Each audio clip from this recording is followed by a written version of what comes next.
The funeral director was still adjusting Marcus's tie when my sister pulled me aside. I could barely see through my tears, barely stand on legs that felt like water, barely comprehend that my husband of 8 years was lying in that mahogany casket, gone at 32 from an aneurysm that stole him in his sleep. "Isabel," my sister Chloe whispered, her manicured nails digging into my black dress sleeve. "We need to talk about the life insurance." I blinked, certain I misheard. Marcus had been dead for 4 days. 4 days of me screaming into his pillow, wearing his cologne, playing his voicemail just to hear him say, "Hey babe, running late, love you." And she wanted to talk about money. "What?" My voice came out raw, shredded from crying. "The life insurance," she repeated, slower, like I was stupid. "I'm getting married in 6 months, Ryan, and I need it more than you do." The room tilted. Behind her, Mom nodded approvingly, her pearls catching the funeral home's soft lighting. "She's right, Isabel. You don't have kids. Chloe deserves a perfect wedding. You had your chance." Had my chance. Like marriage was a lottery ticket and mine had been cashed out by death. "Are you seriously asking for my husband's life insurance at his funeral?" I whispered. Chloe rolled her eyes. "Don't be so dramatic. It's not like you need $1 million to sit around and cry. I need it for the venue, the dress, the honeymoon. This is my once-in-a-lifetime moment." Marcus's mother, Grace, was walking toward us, her face swollen from grief. I watched her adjust the photo board, pictures of Marcus coaching Little League, building houses with Habitat for Humanity, our wedding photo where he crying as I walked down the aisle. "Besides," Mom added, straightening my hair like I was 5, "you're young. You'll remarry. Chloe's wedding is in 6 months. We need to start planning now." "He's not even in the ground yet," I said numbly. "Which is why we need to handle this efficiently," Mom said. "Sign the papers over to Chloe after the service. We'll consider it our wedding gift from Marcus. Our gift, from my dead husband, to my sister who called him boring and too safe throughout our entire marriage." I looked at Chloe, really looked at her. Perfect blonde highlights, fresh spray tan for the funeral, the black dress she'd bought last week that she called versatile enough for the wedding circuit after this depressing stuff is over. She was 26, worked part-time at our dad's company when she felt like it, and had already burned through 2 trust fund payouts. "No," I said quietly. "Excuse me?" Mom's voice sharpened. I said no. Chloe's face flushed. "You selfish bitch. You always were jealous of me. Just because your husband died doesn't mean you get to ruin my happiness."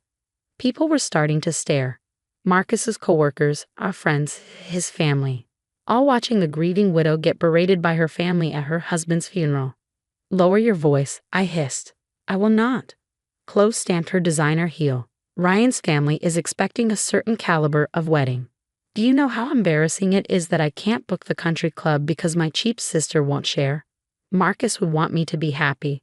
Marcus, who'd driven 3 hours each way to get Chloe from jail when she got in her second DUI, who'd lent her money she'd never repaid, who'd bitten his tongue when she'd shown up to our wedding reception 2 hours late and drunk." Grace reached us then, taking in Chloe's red face and my shell-shocked expression. "Is everything all right?" "Just family business," Mom said smoothly. At my son's funeral, Grace's voice was steel. "Isabel's being selfish about the life insurance," Chloe whined. "I need it for my wedding." Grace's face went very still. "You're asking for Marcus's life insurance at his funeral for a wedding. Everyone's acting like I'm a monster." Chloe threw her hands up. "It's just money. She doesn't need it." "Get out," Grace said quietly. "Excuse me?"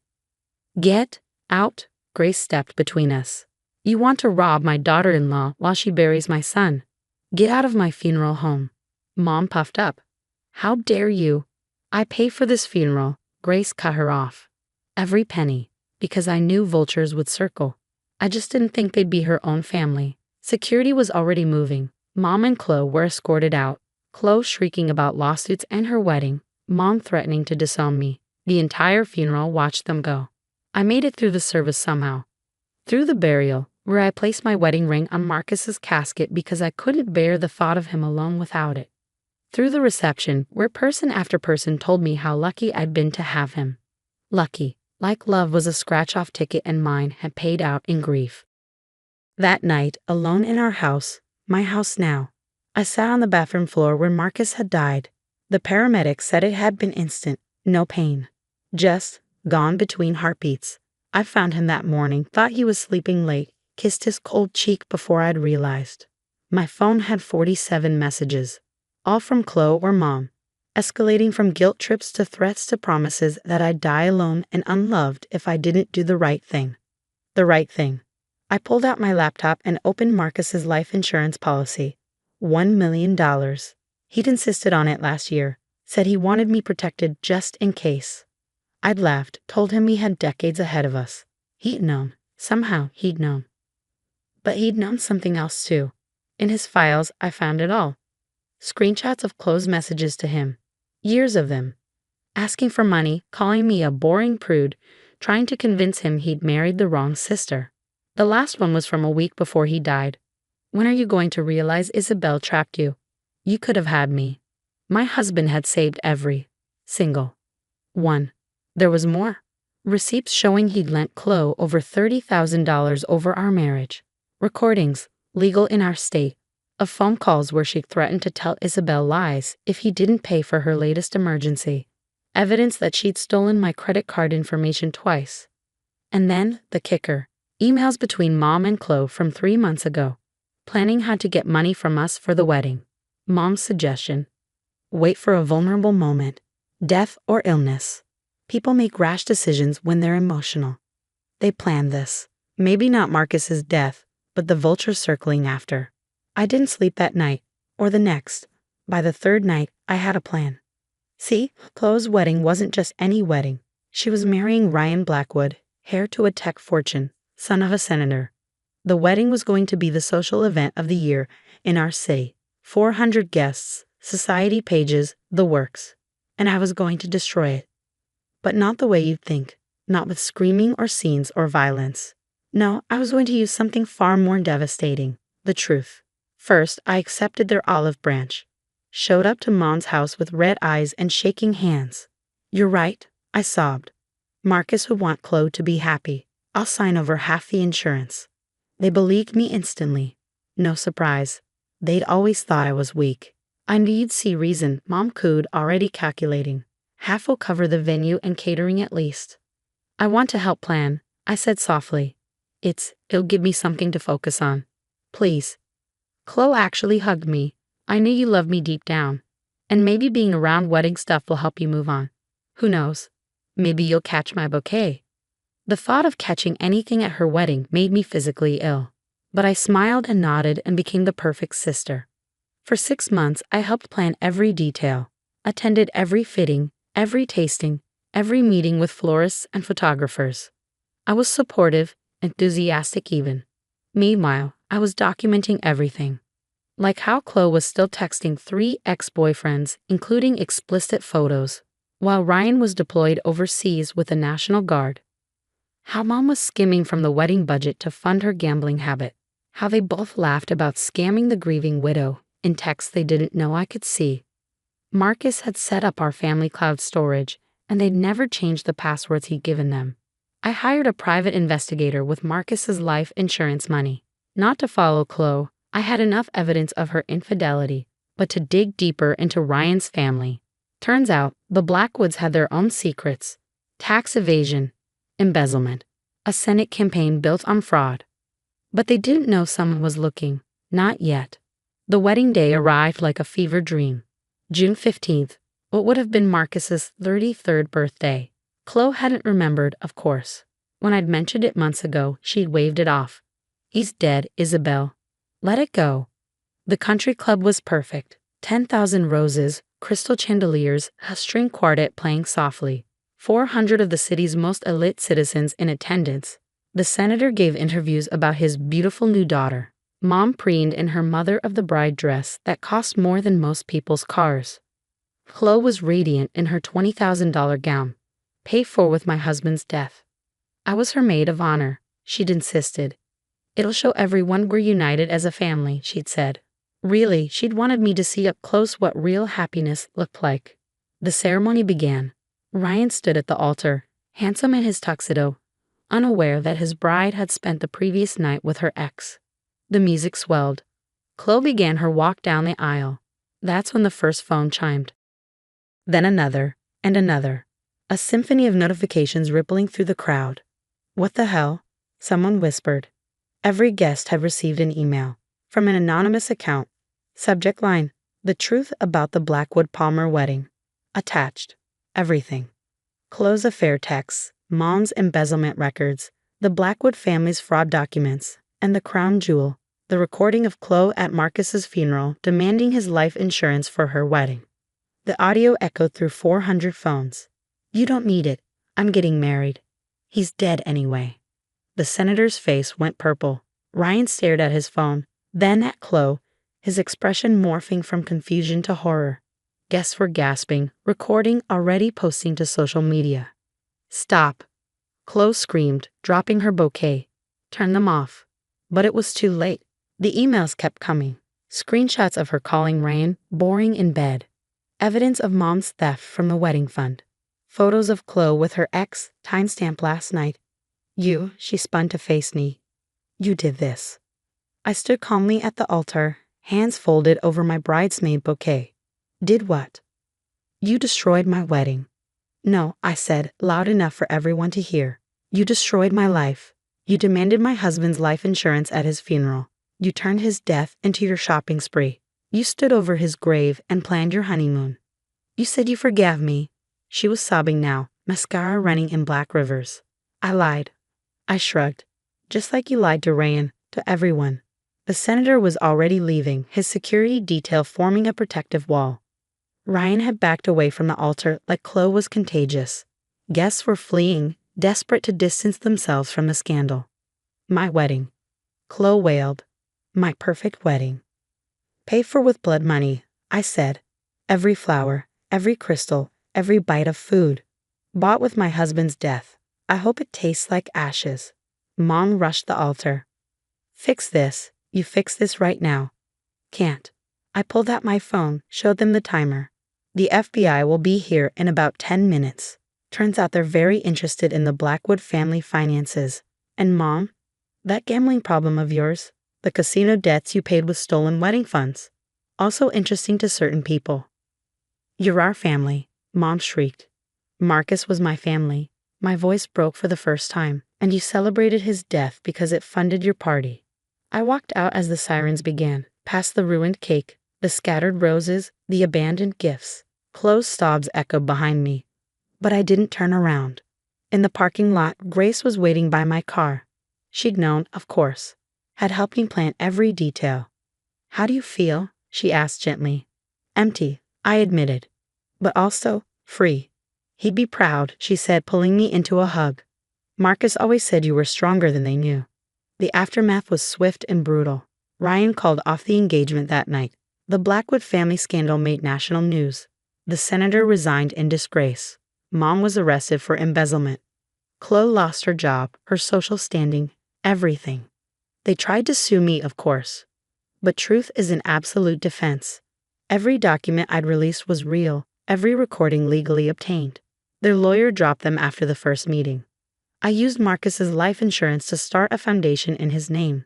Scholarships for kids who'd lost parents, grief counseling, everything he would have wanted. Everything that honored his memory instead of desecrating it.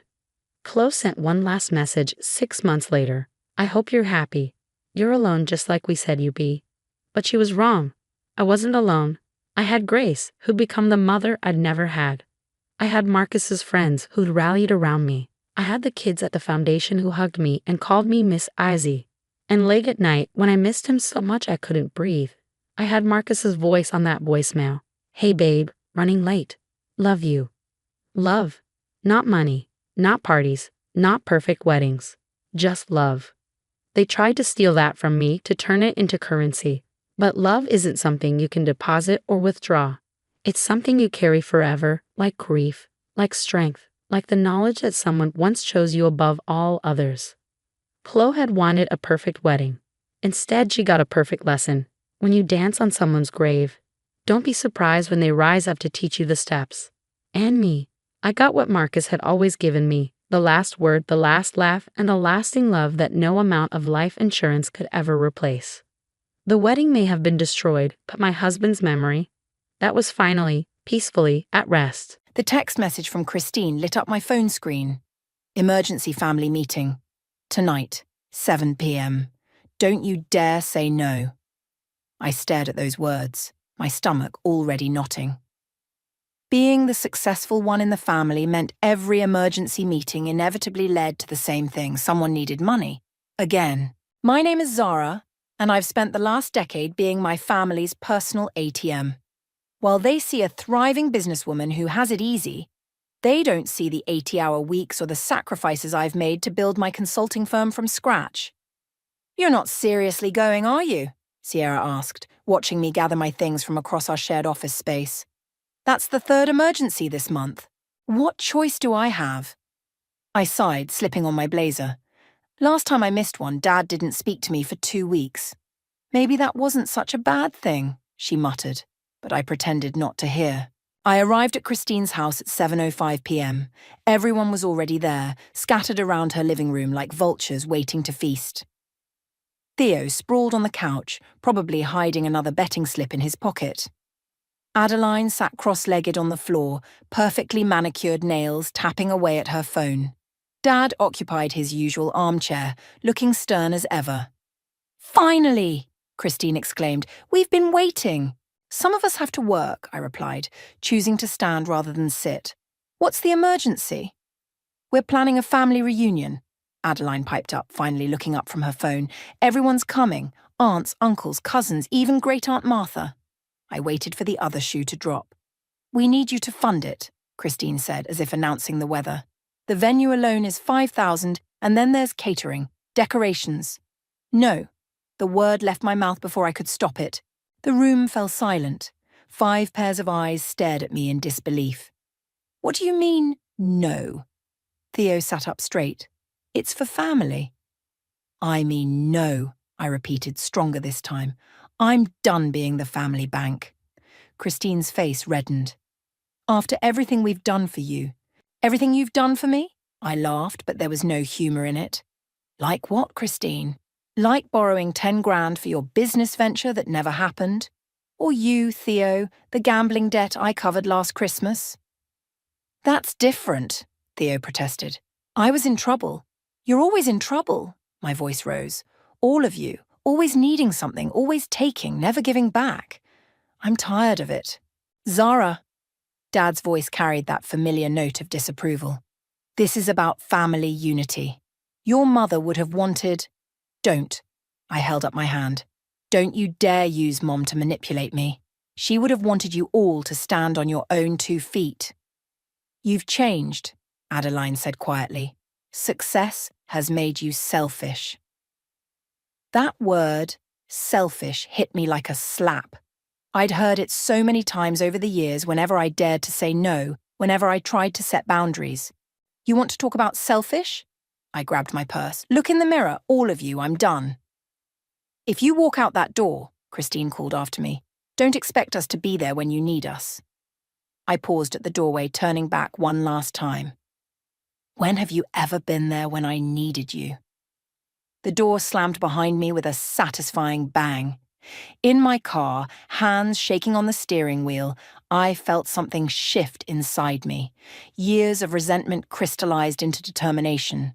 My phone buzzed continuously, messages from all of them, ranging from guilt trips to outright threats. I switched it off.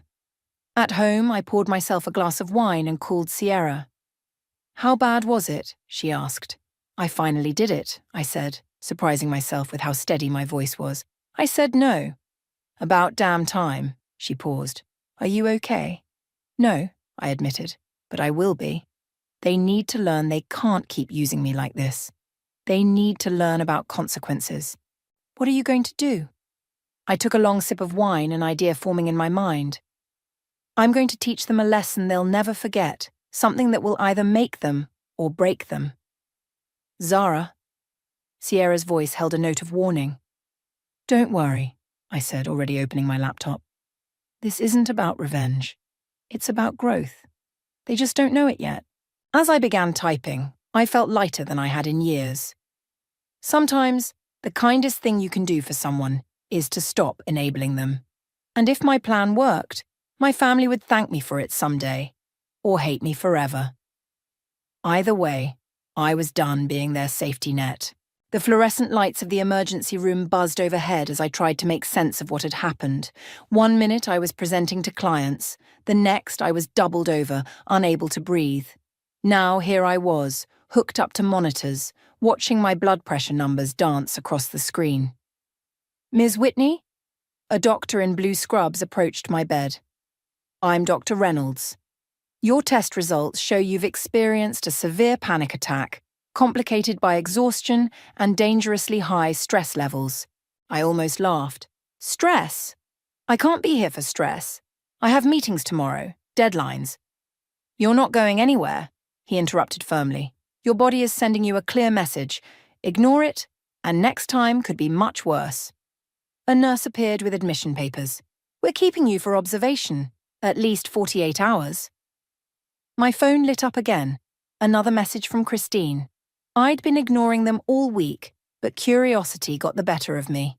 "Hope you're proud of yourself. Dad's devastated. The reunion's cancelled. Thanks to you." The monitor beeped as my heart rate spiked. "I'll take that," the nurse said, plucking the phone from my hands. "Doctor's orders, no stress triggers." Later that evening, Sierra arrived with an overnight bag and my laptop. "Don't even think about working," she warned, seeing my eyes light up at the sight of my computer. "But I thought you might want to handle some personal matters." "Like what?" She sat on the edge of my bed, her expression serious. "Like your will, Zara. This is a wake-up call. What if it had been something worse?" I started to protest, but the words died in my throat. She was right. If something happened to me, my family would tear each other apart over my assets. "I need a lawyer," I said finally. "Already called Barrett," Sierra replied. "He's on his way."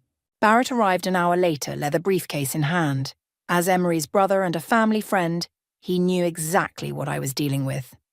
"Interesting timing," he said, pulling up a chair. "Emery told me about the reunion drama." "Then you understand why this needs to be done carefully," I replied. "I want to help them, Barrett, but not in the way they expect." He opened his briefcase. "I'm listening." For the next 2 hours, we crafted something that was part will, part intervention. Each family member would receive a letter leading them to a specific charity or organization that mirrored their personal struggles. "Christine needs to understand what real need looks like," I explained, watching Barrett take notes. "Send her to the women's shelter downtown. Theo should work with gambling addiction support groups. Adeline." I paused. "Youth self-esteem programs. She needs to see beyond appearances." "And the inheritance?" Barrett asked. "They'll get it, but only after 6 months of documented volunteer work with their assigned organizations. No shortcuts, no buying their way out." Barrett whistled low. "They're going to be furious." "Good," I said, feeling a strange calm settle over me. Maybe fury will motivate them to change. "What about your father?"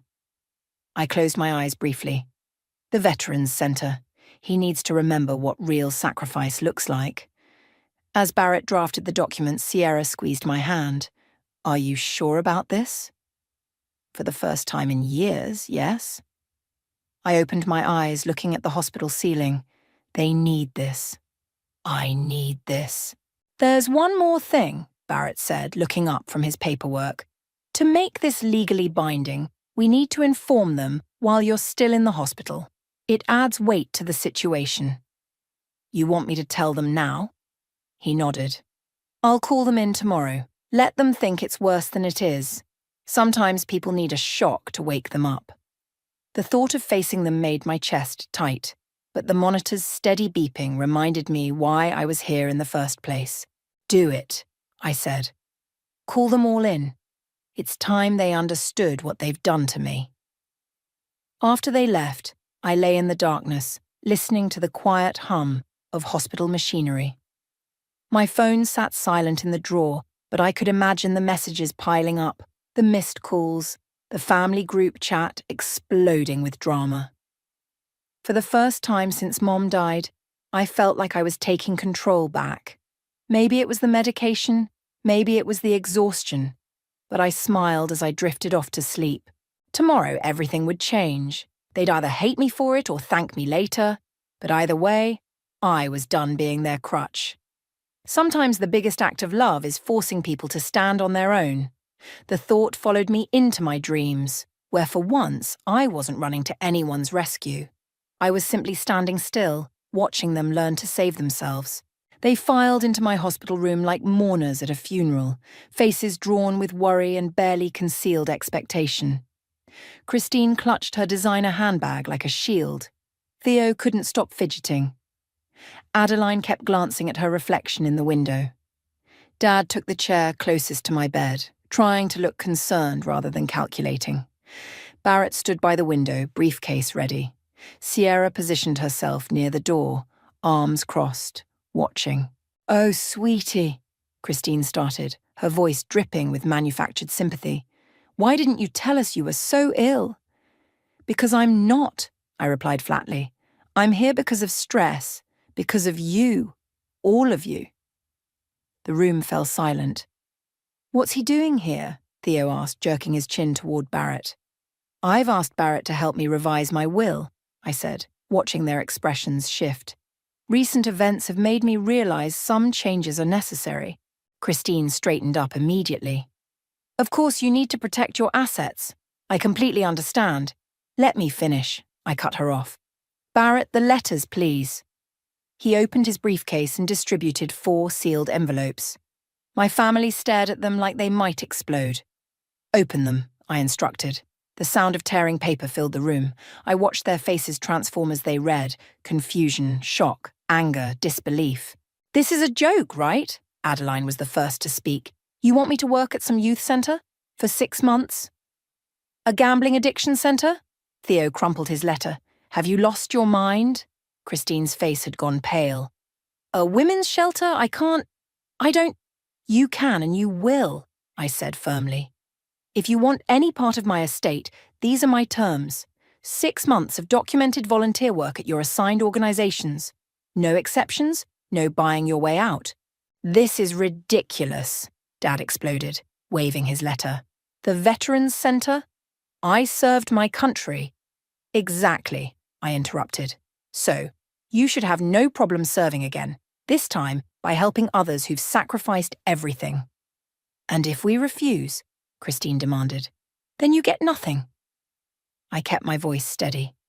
"My entire estate will go to these organisations instead." "You can't do this." Theo stood up, pacing. "It's not legal." "Actually," Barrett stepped forward, "it's completely legal. I've drawn up all the necessary documentation. Zara's conditions are clear and binding." "This is revenge," Adeline accused, tears smearing her perfect makeup. "For the reunion thing." "No," I said softly. "This is an intervention. Look at yourselves. Really look. Christine, when's the last time you earned your own money? Theo, how many times have I bailed you out? Adeline, do you even know who you are beneath all that superficial perfection? And me?" Dad's voice was dangerous and low. "What's my great sin?" "Enabling them," I replied, "teaching them that taking from others is easier than standing on their own feet." "You're our sister," Christine pleaded. "Our daughter. Family helps family." "I'm not helping by being your human ATM." I gestured at the hospital room. "Look where it's gotten me. This stops now." Sierra stepped forward. "I think Zara needs to rest. You all have your letters. The choice is yours." "Choice?" Theo laughed bitterly. "This is blackmail." "No," I corrected him. "This is tough love. Something I should have done years ago." They left one by one, Dad last of all. He paused at the door, looking back at me with an expression I couldn't read. "Your mother would be ashamed," he said quietly. "No, Dad," I replied, feeling tears prick my eyes. "Mum would have done this years ago. She was stronger than any of us." After they left, Sierra sat on the edge of my bed. Well, that went about as well as expected. Barrett gathered his papers. "They'll come around. Or they won't. Either way, you've done the right thing." "Have I?" I whispered, suddenly uncertain. "You should have seen their faces." "I did," Sierra squeezed my hand. And beneath all that anger, I saw something else. Fear, because for the first time, they're facing consequences. My phone buzzed. A message from Emery. Barrett told me what you did. About time someone shook them up. I'm here if you need me. I smiled slightly, remembering why Emery was the only family member who didn't get a letter. He'd built his business from scratch, never asking for handouts. Get some rest, Sierra ordered. The hard part's over. But as I lay there watching the sun set through my hospital window, I knew she was wrong. The hard part was just beginning. For all of us. 2 weeks after my hospital release, Sierra drove me to the women's shelter where Christine was supposed to be volunteering. We sat in the car watching the entrance. She won't show, I said, checking my watch. $10 says you're wrong, Sierra replied, pointing at a familiar figure hurrying up the street. Christine looked different. No designer bag, no expensive jewelry. Her hair was pulled back in a simple ponytail, and she wore jeans and a plain sweater. She hesitated at the entrance, then squared her shoulders and went inside. Well, I'll be damned, I muttered. 1 down, 3 to go, Sierra said, starting the car. Where to next? The gambling addiction centre was across town. We found Theo outside smoking a cigarette, deep in conversation with an older man. As we watched, the man broke down crying. Theo awkwardly patted his shoulder, then pulled out his phone and appeared to be showing him something. That's Marcus, a voice said behind us. We turned to see the centre's director. Your brother's been helping him set up a budgeting app. Seems Theo has quite a knack for connecting with our members. Takes one to know one, I suppose. My throat tightened. He's actually showing up regularly? 3 times a week like clockwork. Even started attending the sessions himself. The youth centre was next. Through the window we spotted Adeline sitting in a circle with teenage girls. Her face was bare of makeup, and she was gesturing animatedly as she spoke. One of the girls wiped away tears while nodding. What's she saying? I wondered aloud. A staff member passing by overheard me, sharing her story about social media addiction and body image issues. The girls really relate to her. She's organising a real beauty workshop for next week. Adeline, my sister Adeline, the woman nodded. She's been a revelation. Says she's finally finding purpose beyond her Instagram followers. Last stop was the Veterans Centre. My stomach churned as we pulled into the parking lot. Dad's car was there, but so were several others I recognised from family gatherings. Inside, we found Dad in the recreation room, playing chess with an elderly veteran. Uncle Rob was helping with physical therapy, and Aunt Jane was organising care packages. Your father's been talking up the centre to everyone he knows, the coordinator told me. He's recruited half his golf club as volunteers. Says it reminds him of the camaraderie he felt in service. I don't understand, I said to Sierra as we left. They're actually doing it. All of them. Maybe they needed a push, she suggested. Or maybe they needed purpose more than they needed money. That evening, my phone lit up with a message from Christine. Met a woman today.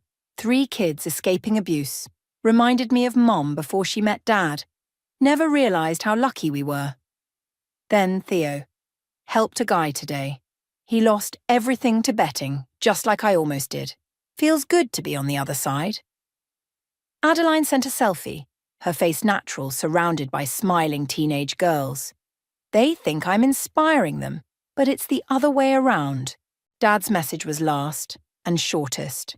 Your mother would be proud of all of us. I sat on my couch reading and rereading the messages. Sierra brought me a glass of wine. Having second thoughts about your revenge plan? She asked. It wasn't about revenge, I protested. Not really. No, she raised an eyebrow. Okay, maybe a little, I admitted. But I never expected this. My phone buzzed again. A message from Barrett.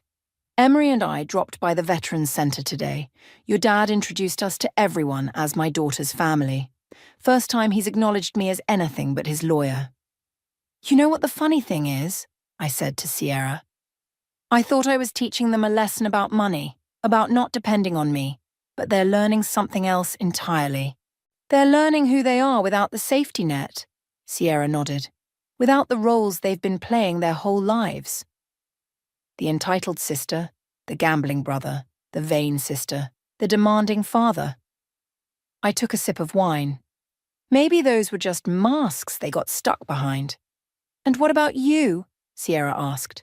"What mask are you taking off?" I thought about it.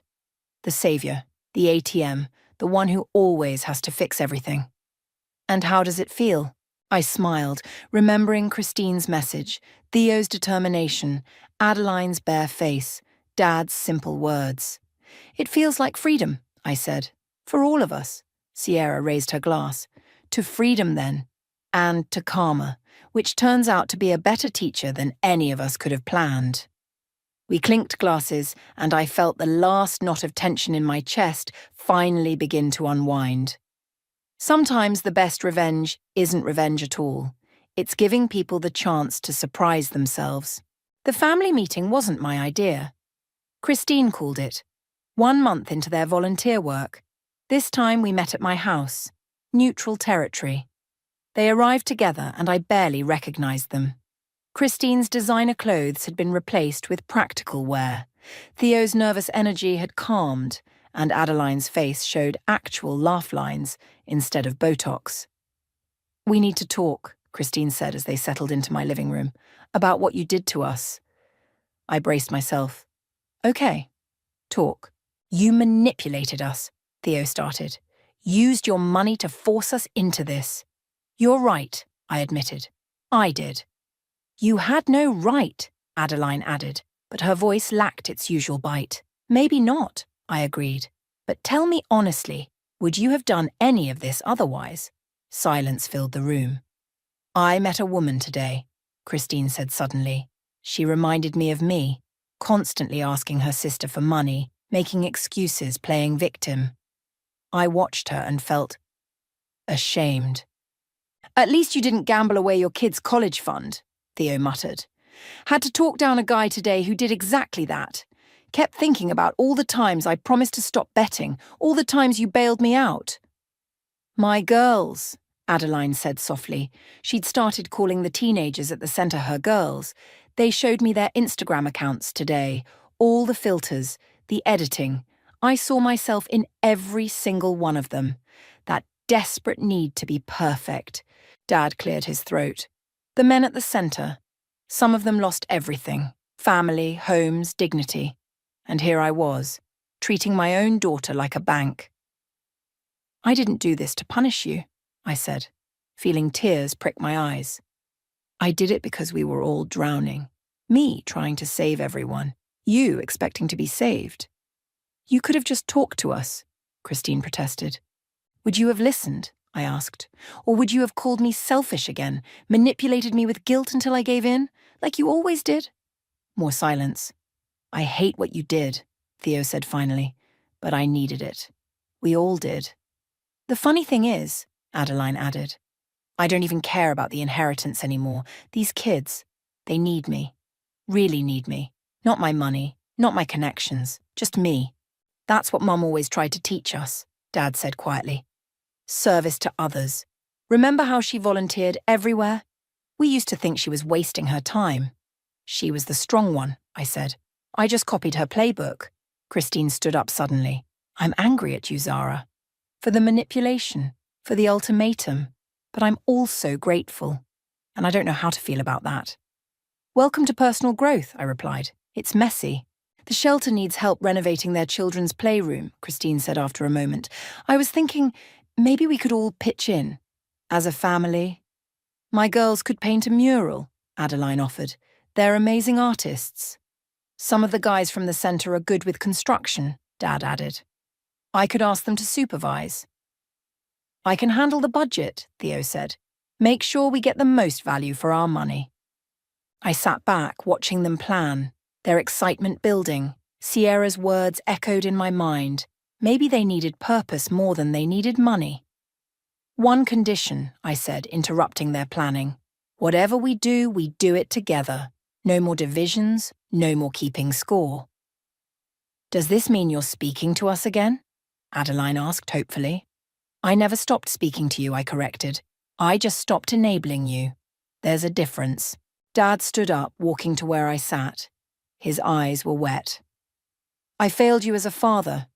Failed all of you, really. Got so caught up in what we were entitled to. I forgot what we were capable of. We all failed each other, I said, standing to hug him, but we're fixing it now. One by one, they joined the hug until we were all tangled together, laughing and crying at the same time. So, Christine said as we finally broke apart, about that playroom renovation. I'll call Barrett, I offered. He can help with any permits we need. And Emery, Adeline added. He's good at organising projects. As they left that evening, making plans and assigning tasks, I felt something shift in the air. The old dynamics of resentment and dependency were being replaced by something new, something healthier. My phone buzzed with a message from Sierra. How did it go? I typed back. They're still mad, but they're also grateful. And maybe that's exactly where we need to be right now. Because sometimes the best families are the ones that break apart and rebuild themselves, stronger than before. The women's shelter playroom transformation was in full swing when I arrived that Saturday morning. Paint cans, drop cloths, and tools cluttered the space, but what caught my attention was my family, actually working together. Adeline stood on a ladder, directing her teenage artists as they sketched a forest scene across one wall. Their design incorporated inspiring words hidden among the trees: strength, hope, dream. Look who finally showed up, Christine called out, roller in hand. We started without you.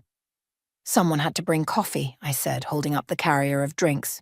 Where's Theo? Outside with Dad and the veterans building the storage units, she replied. They're like a well-oiled machine out there. I headed to the courtyard, where Dad was showing two teenagers how to measure wood properly while Theo calculated materials with a contractor. No, see, if we adjust this design slightly, Theo was saying, we can save 20% on materials without compromising quality. The contractor nodded approvingly. You've got a good head for this, son. Dad spotted me and waved. Perfect timing. We need another set of hands. For the next few hours, I moved between groups, painting, building, and watching my family in their element. Christine organised donations of toys and books, handling everything with the same efficiency she once applied to shopping sprees. Maria's coming in today, she told me during a water break. The woman I mentioned? With 3 kids. The one who reminded you of Mum, she nodded. We found her a job. Administrative work at a law firm. She starts Monday. You did that? We did that, she corrected. The shelter staff and I. Turns out my networking skills are good for something besides finding the next designer sale. Inside, Adeline was sitting with her girls during their break, showing them something on her phone.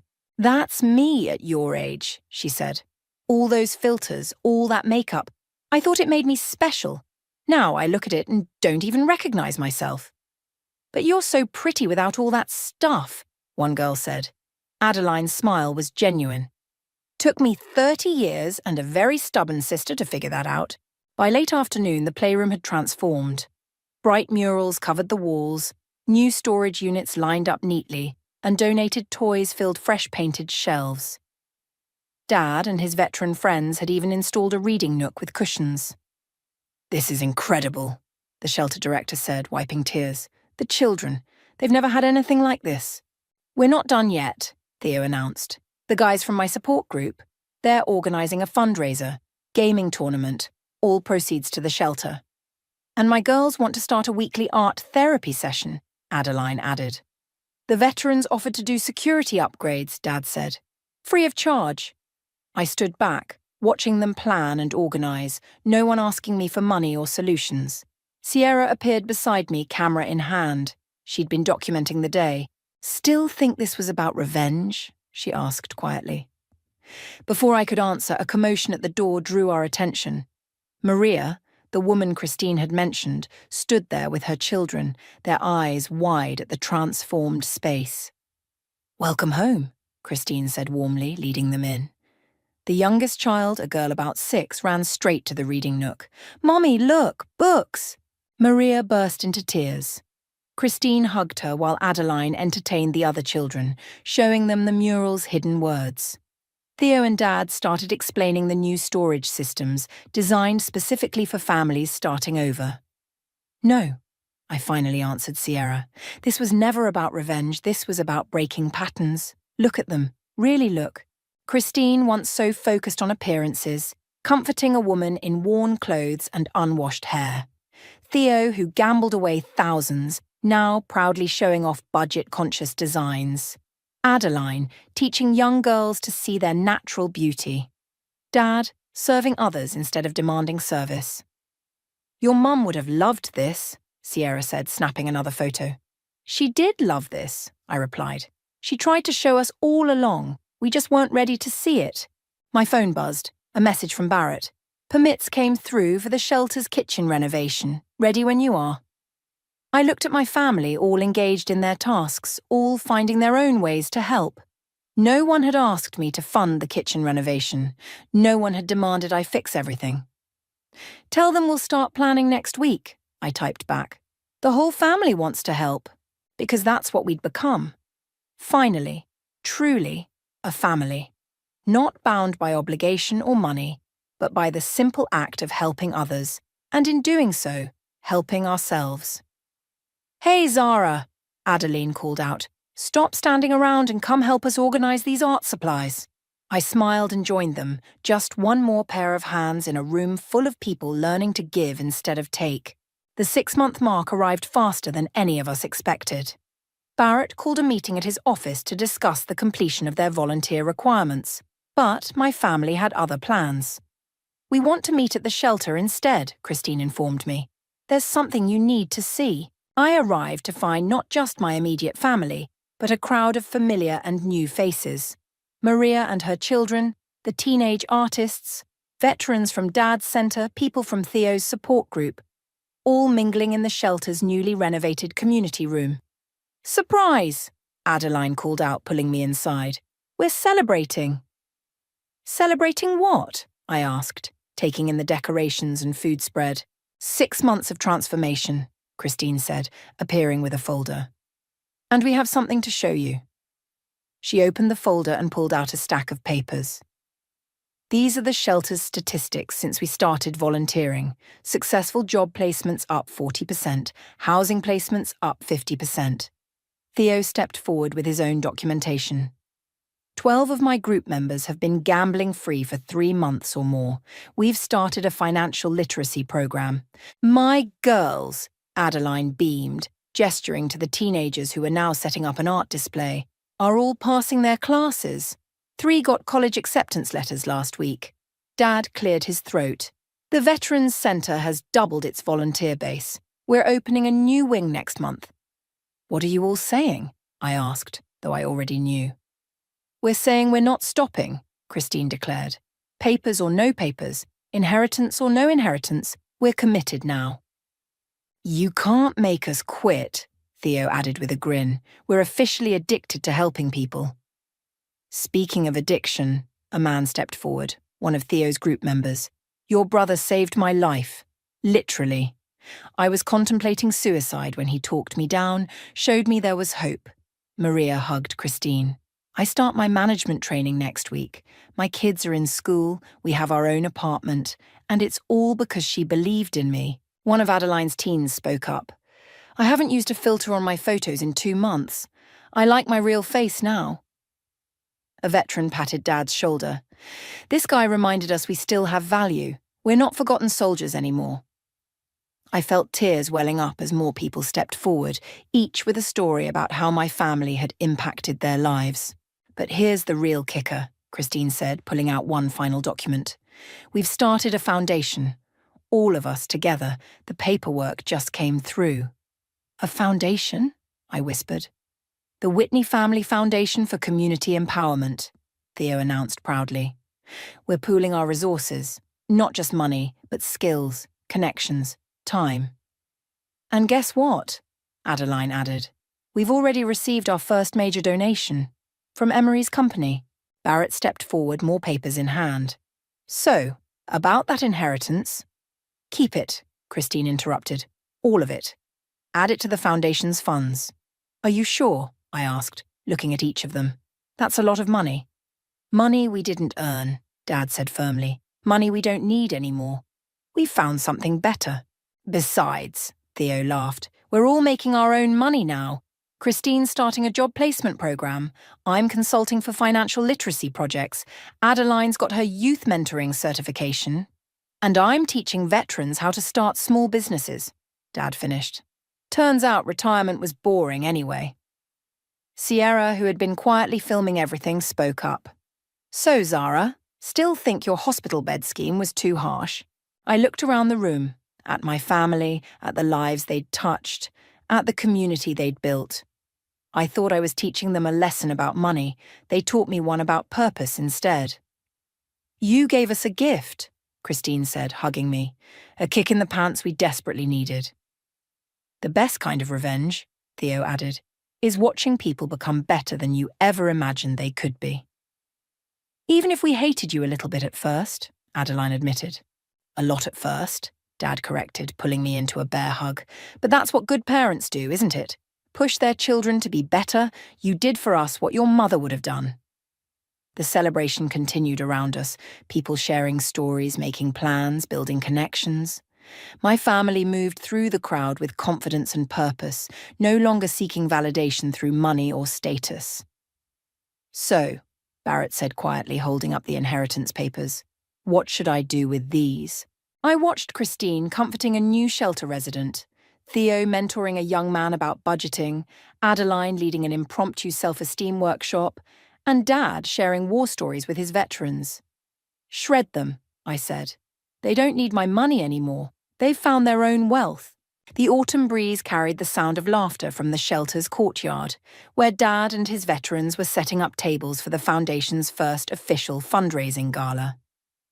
Christine darted around with her clipboard, directing caterers and volunteers with the same intensity she once reserved for shopping sprees.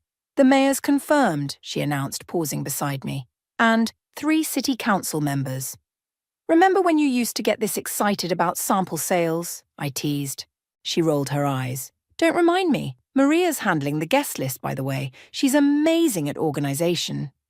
Speaking of amazing, Theo called out, jogging over with his phone, the online donations just hit 6 figures. The gaming tournament was a huge success. Inside, Adeline and her girls were putting final touches on an art installation, photographs and stories of lives transformed through the Foundation's work.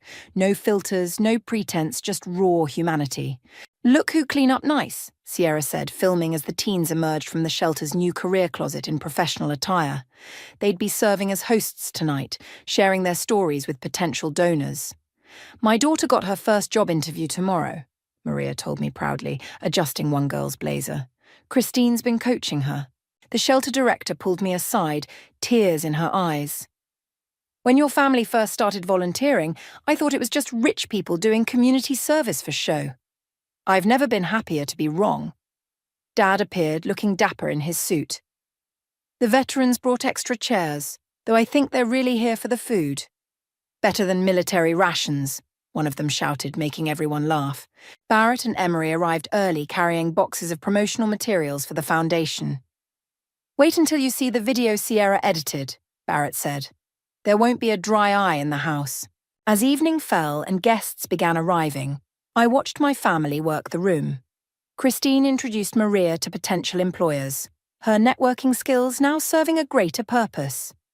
Theo shared success stories from his financial literacy program, while Adeline's teens proudly showed off their art and achievements. Dad stood with his veterans explaining their business mentorship program to impressed investors. These men and women sacrificed everything for our country, he said. The least we can do is help them rebuild their lives. Quite a change from the family that used to beg you for money, Sierra observed, capturing everything on camera. Before I could respond, the mayor stepped up to the microphone. I've seen many community initiatives in my career, but the Whitney Family Foundation is unique. It's not just about throwing money at problems. It's about personal investment, about transformation from within. Christine took the stage next. 6 months ago, my sister Zara taught us a hard lesson about privilege and responsibility. She forced us to confront our own failures and find purpose beyond wealth. Tonight, we're not asking for handouts. We're offering partnership in changing lives. Theo followed with statistics about their impact. Jobs created, homes secured, addictions overcome. Adeline's girls shared their journeys from insecurity to confidence. Dad introduced veterans who'd started successful businesses. None of this would have happened, Christine concluded, if our sister hadn't had the courage to push us off our pedestals. We thought she was punishing us. Instead, she gave us the greatest gift possible, the chance to become better people. The applause was thunderous. Donations poured in. But what moved me most was watching my family throughout the evening.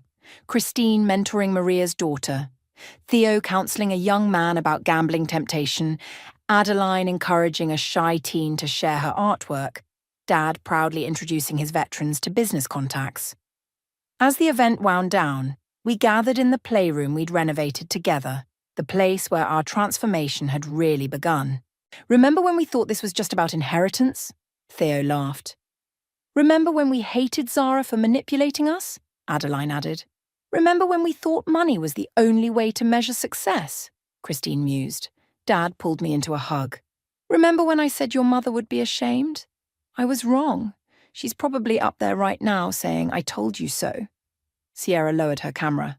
So was it worth it? The hospital stay, the tough love, the risk of losing your family? I looked around the room, at Christine and Maria planning their next job fair, at Theo teaching budgeting to shelter residents, at Adeline removing the last traces of her Instagram influencer life, at Dad finally being the leader he was meant to be. I didn't lose my family, I said.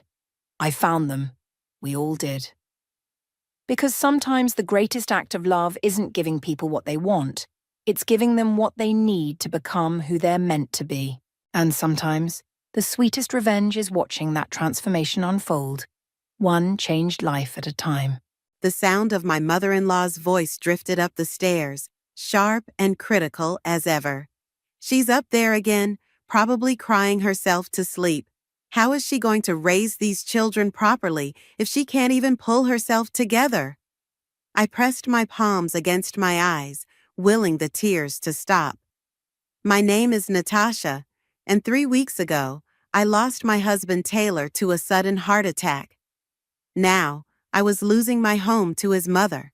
Mom, I can hear you, my daughter Athena called from her room, and I'm pretty sure Mom can too. The floorboards creaked as Ellie climbed the stairs. I'm only trying to help, dear. Someone needs to maintain order in this house. I opened my bedroom door before she could reach it. I've got everything under control, Ellie.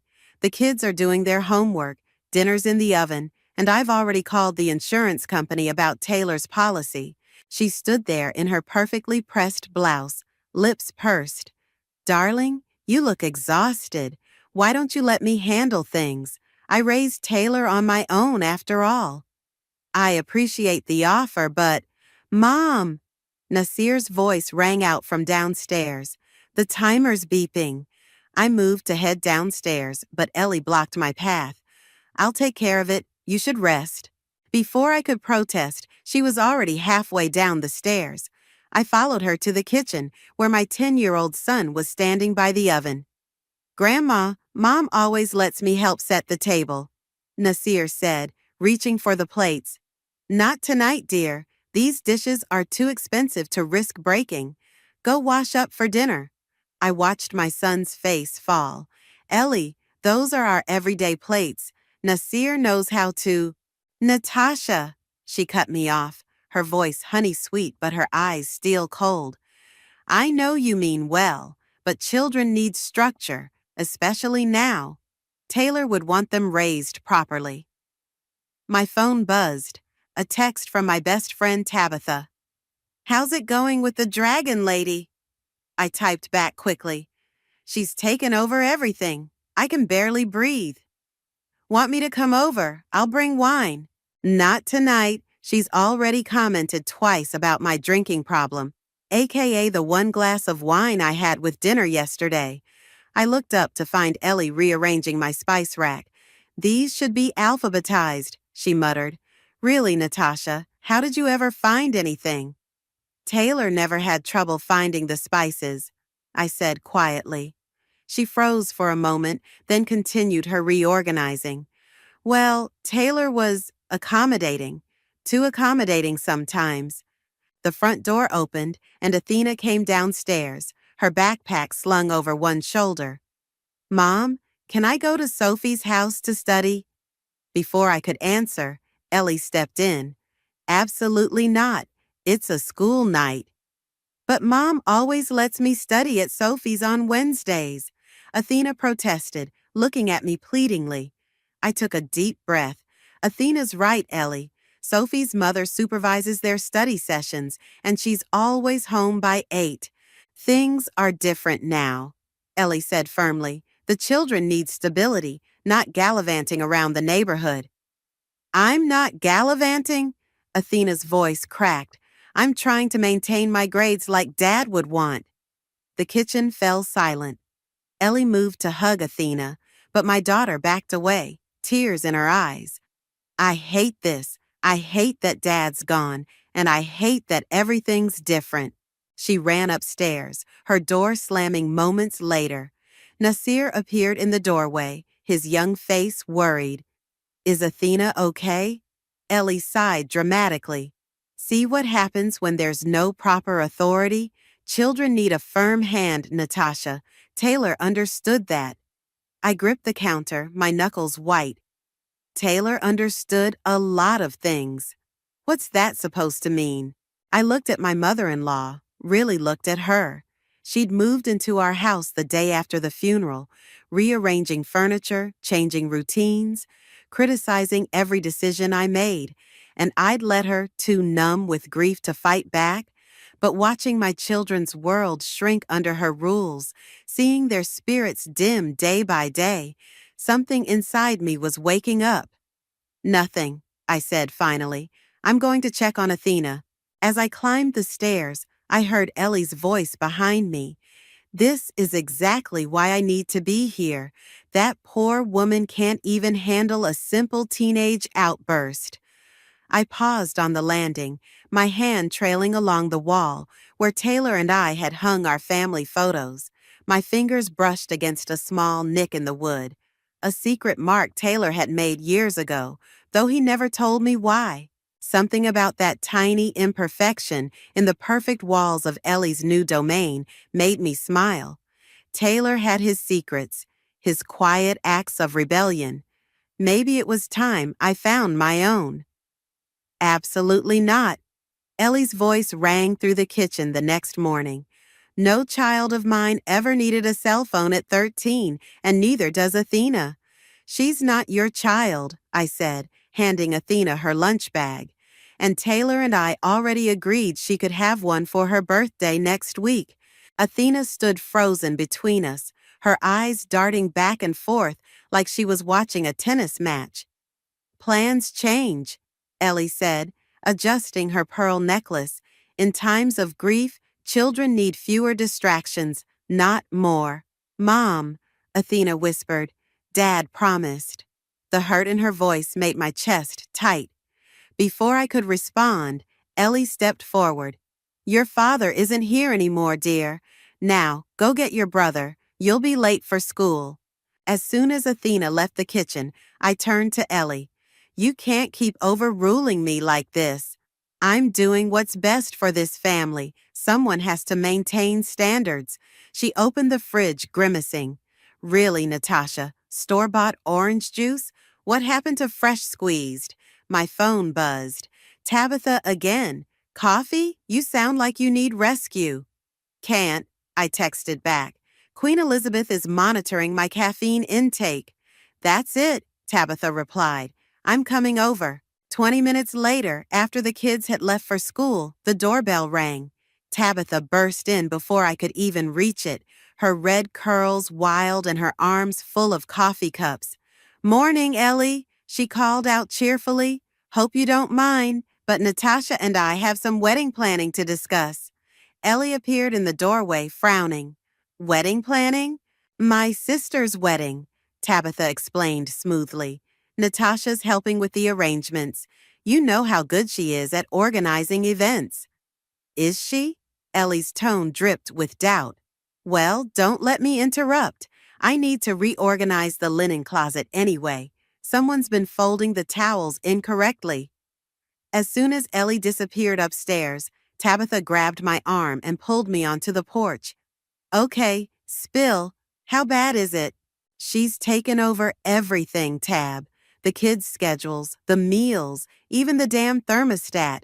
Yesterday, she threw out all my scented candles because they were fire hazards. The ones Taylor got you for your anniversary? I nodded, fighting back tears. She says she's helping, but it feels like she's trying to erase me from my own home. So fight back. How? She's Taylor's mother. The kids need her. The kids need their mom, Tabitha said firmly. Their real mom, not Grandma Dictator. A crash from inside made us both jump. We rushed back in to find Nasir standing in the living room, a broken picture frame at his feet. I'm sorry, he said quickly. I was just trying to dust it like Grandma said. It's okay, sweetheart, I started, but Ellie was already there, tutting disapprovingly. This is what happens when children aren't properly supervised, she said, sweeping up the glass. From now on, no touching the family photos. But that's my favorite picture of Dad, Nasir protested. Then you should have been more careful with it, shouldn't you? I watched my son's lower lip tremble, and something inside me snapped. That's enough, Ellie. Nasir, go get ready for soccer practice. I'll fix the frame later. Soccer? Ellie straightened up. Oh, I canceled that. He needs to focus on his studies. You what? I stared at her in disbelief. Taylor coached that team. Nasir loves soccer. Taylor isn't here to coach anymore, is he? Her words hit like a slap. The boy needs structure, not sports. Tabitha stepped forward, her face flushed. You know what? I just remembered, Natasha, you still have that key Taylor gave you, right? The one for his study? I froze. The key. In all the chaos of the past weeks, I'd forgotten about it. What key? Ellie demanded. Nothing, I said quickly. Just something Taylor mentioned before. But I remembered now. The small brass key he'd pressed into my hand that last morning, saying he had something important to show me later. We never got that later. Well, Tabitha said brightly, I should go. Thanks for the wedding planning help, Nat. As she hugged me goodbye, she whispered, Find that key. That night, after everyone was asleep, I stood in my closet, running my fingers along the jewelry box where I'd stored the key. It was still there, small and unremarkable, but suddenly it felt like the most important object in the world. Whatever Taylor had wanted to show me was in his study, the one room Ellie hadn't dared to touch yet. Maybe, just maybe, it held the answers I needed. I clutched the key tightly, my heart pounding. Tomorrow, I decided. Tomorrow I would find out what my husband had left behind. The study door creaked as I turned the key, making me wince. It was 2 a.m., and the last thing I needed was Ellie catching me here. The room smelled like Taylor, his cologne, old books, and the leather of his chair. My phone's flashlight revealed the room exactly as he'd left it. His coffee mug still sat on the desk, a faint ring stained into the wood beneath it. I ran my fingers across his desk calendar, stopped forever on the day he died. What did you want me to find? I whispered. The beam of my flashlight caught something unusual, a corner of paper sticking out from behind the large family portrait on the wall. My hands trembled as I lifted the frame. There it was, a manila envelope with my name written in Taylor's familiar scrawl. Mom? I nearly dropped the envelope. Athena stood in the doorway, her phone providing a soft glow. Honey, you should be in bed. I heard the door. She stepped inside, closing it quietly behind her. What are you doing in Dad's study? I held up the envelope. Finding answers, I hope. She settled next to me on the leather couch, and I opened the envelope with shaking hands. Inside was a letter and several documents. Dear Natasha, I read aloud, my voice barely a whisper. If you're reading this, something's happened to me. I've been having chest pains lately, and though I don't want to worry you, I need to make sure you're protected. Athena gripped my arm. I continued reading. Mom will try to take control. She always has. She did it when I was growing up. She tried it when we got married, and she'll definitely try it now. Don't let her. You're stronger than she thinks, stronger than even you know. Dad knew, Athena whispered. He knew what Grandma would do. I shuffled through the other papers, legal documents, bank statements, and photographs. Old ones, showing a younger Ellie with Taylor as a teenager. In every photo, she was directing, positioning, controlling. There's more, I said, turning back to the letter. I've set everything up in your name, the house, the accounts, everything. Mom has no legal right to make decisions for our family. I know she'll claim it's for the best, that she's helping, but don't believe it. She nearly destroyed my first marriage with her interference. I won't let her do the same to you and the kids. Dad was married before? Athena's eyes widened. Briefly in college, I said, remembering. He never talked about it much.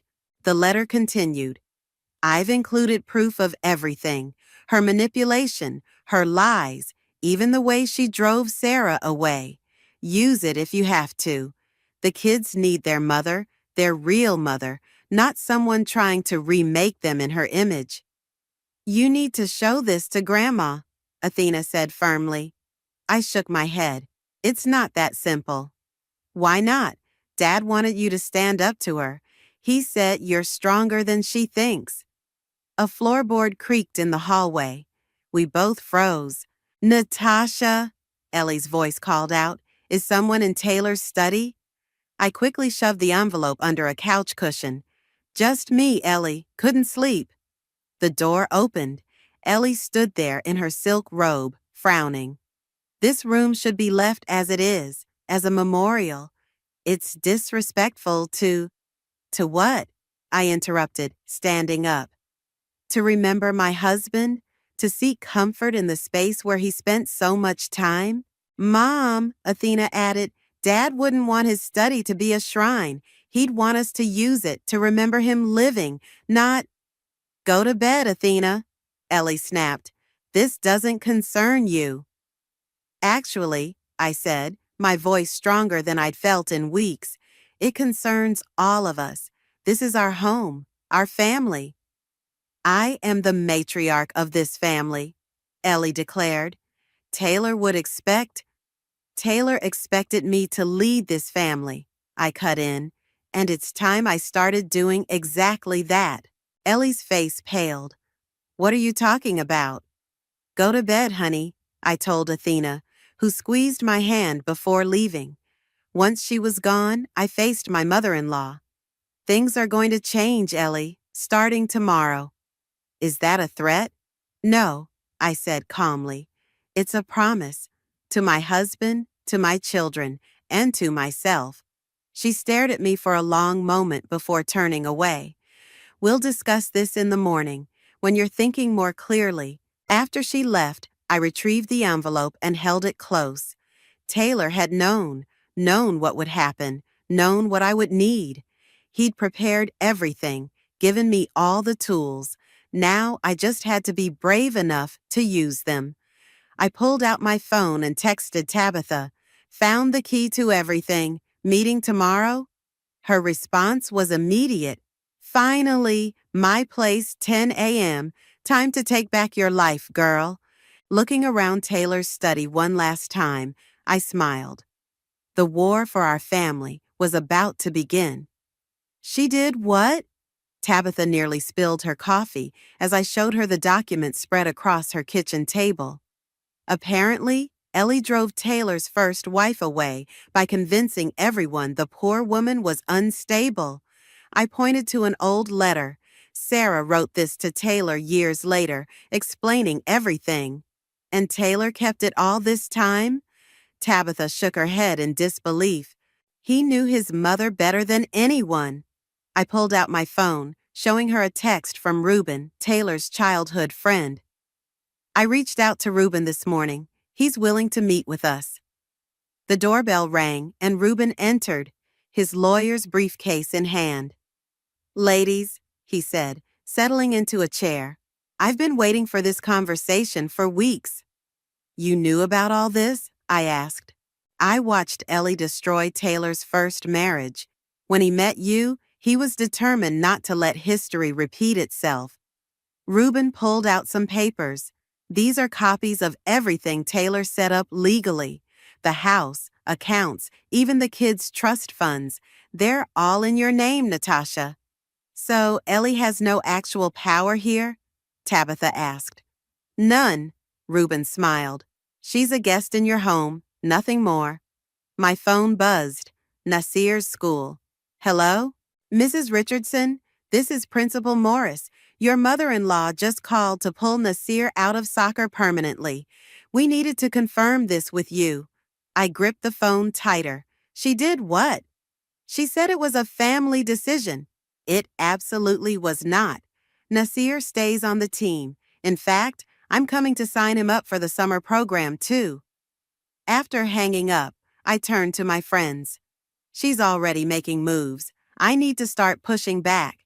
"Start small," Reuben advised. "Reclaim your space bit by bit." That afternoon, I drove to the store and bought new scented candles, the same ones Taylor always got me. When I got home, Ellie was reorganizing the kitchen again. "What are those?" she demanded, eyeing the shopping bag. "Candles, for my house." I set them out on the counter deliberately. The kids love the vanilla scent. Reminds them of their dad. "I told you those are fire hazards." "In my house," I interrupted, "we use candles, just like we did when Taylor was alive." Her face reddened. "I'm only trying to protect this family." "By canceling Nasir's soccer, the sport his father coached?" She froze. "How did you—" "I'm his mother, Ellie. The school checks with me, not you." The front door opened, and Athena walked in with Nasir. "Mom," Nasir ran to me. "Is it true? Can I still play soccer?" "Of course, baby." I hugged him tight. "In fact, you're joining the summer league too." "But Grandma said—" "Grandma made a mistake," I said firmly, meeting Ellie's eyes. "She forgot to check with me first." "This is ridiculous," Ellie sputtered. "Taylor would never—" "Actually," I pulled out my phone, showing her a video I'd found in Taylor's study, him coaching Nasir's team, both of them laughing. "This is exactly what Taylor would want." Ellie stormed upstairs, and I heard her door slam. Athena grinned. "Mom, that was awesome."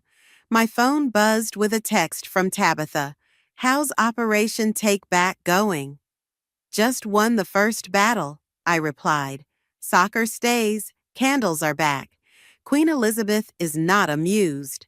Later that night, while the kids did homework, I found a crumpled paper in the recycling bin, a draft of Taylor's letter that Ellie must have discovered while snooping.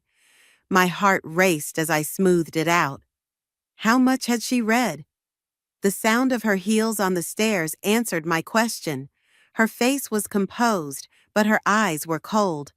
"I always wondered why Taylor changed his will that last year," she said. "Now I know. He turned my own son against me." "No, Ellie, you did that yourself. I made him successful, gave him structure, guidance. You controlled him, and now you're trying to control his children." She stepped closer. "You have no idea what it takes to raise children properly. You're too soft, too permissive, just like Sarah was." "The difference is," I stood my ground, "I'm not going anywhere.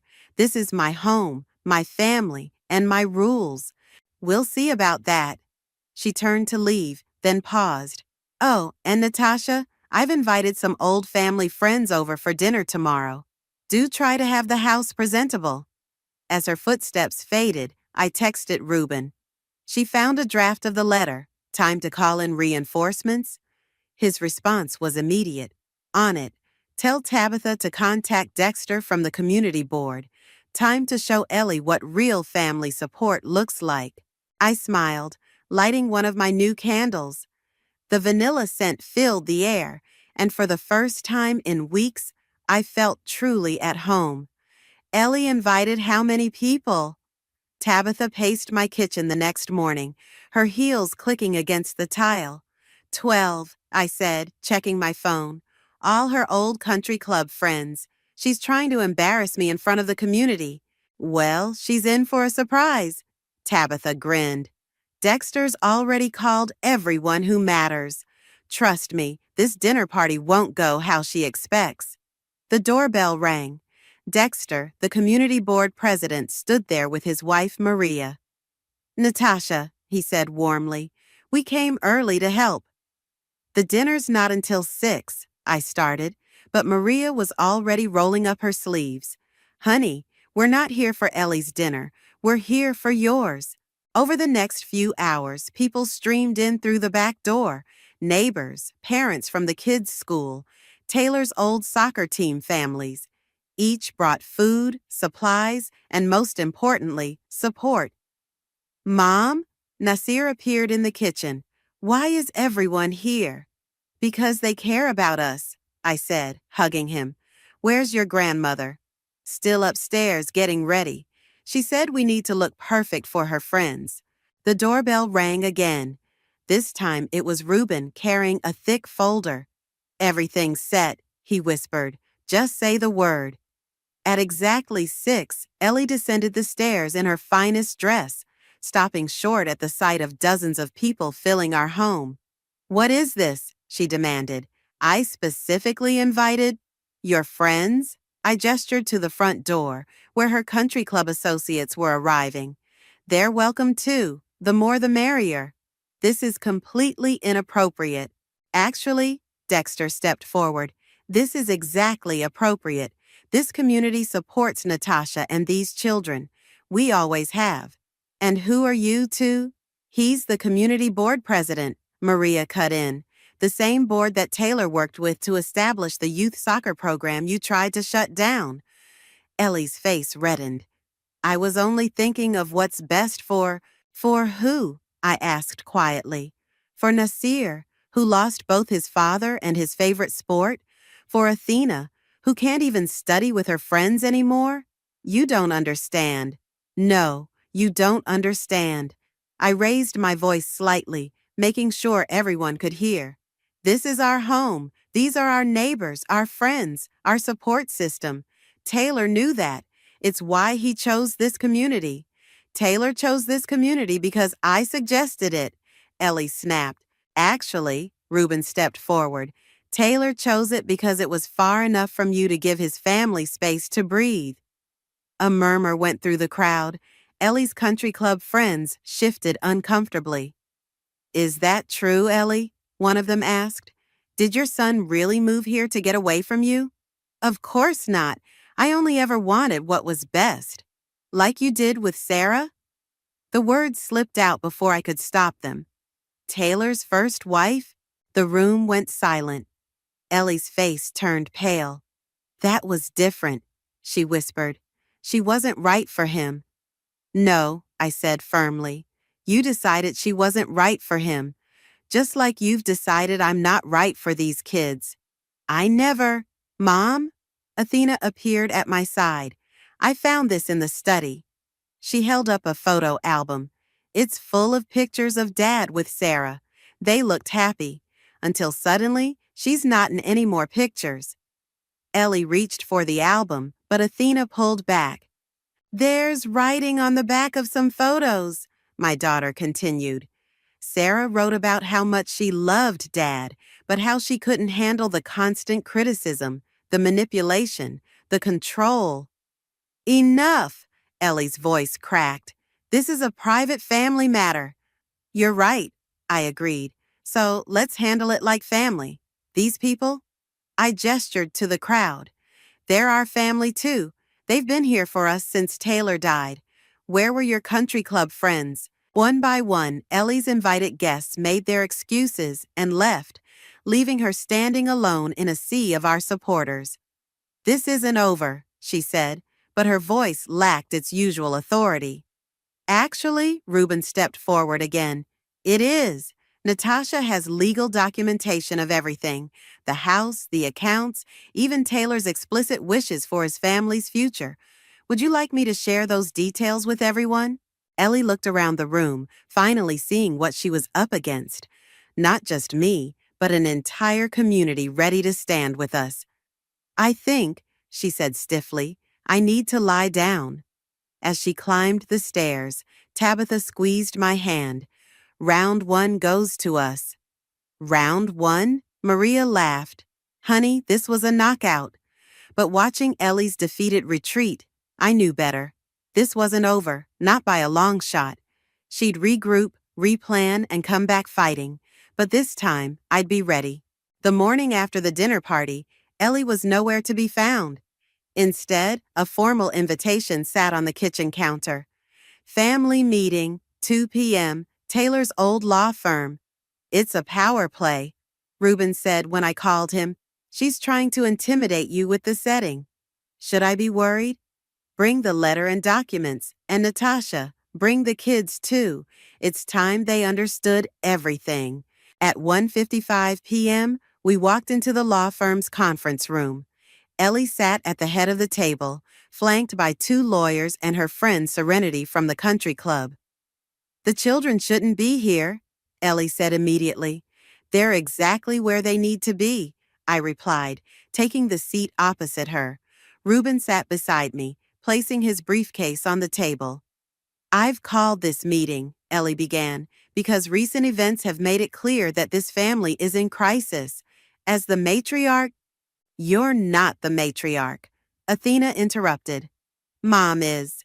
Ellie's lawyer cleared his throat. We have concerns about the children's welfare. Mrs. Richardson has documented several instances of questionable parenting decisions. Like what? I demanded. Serenity pulled out a notebook.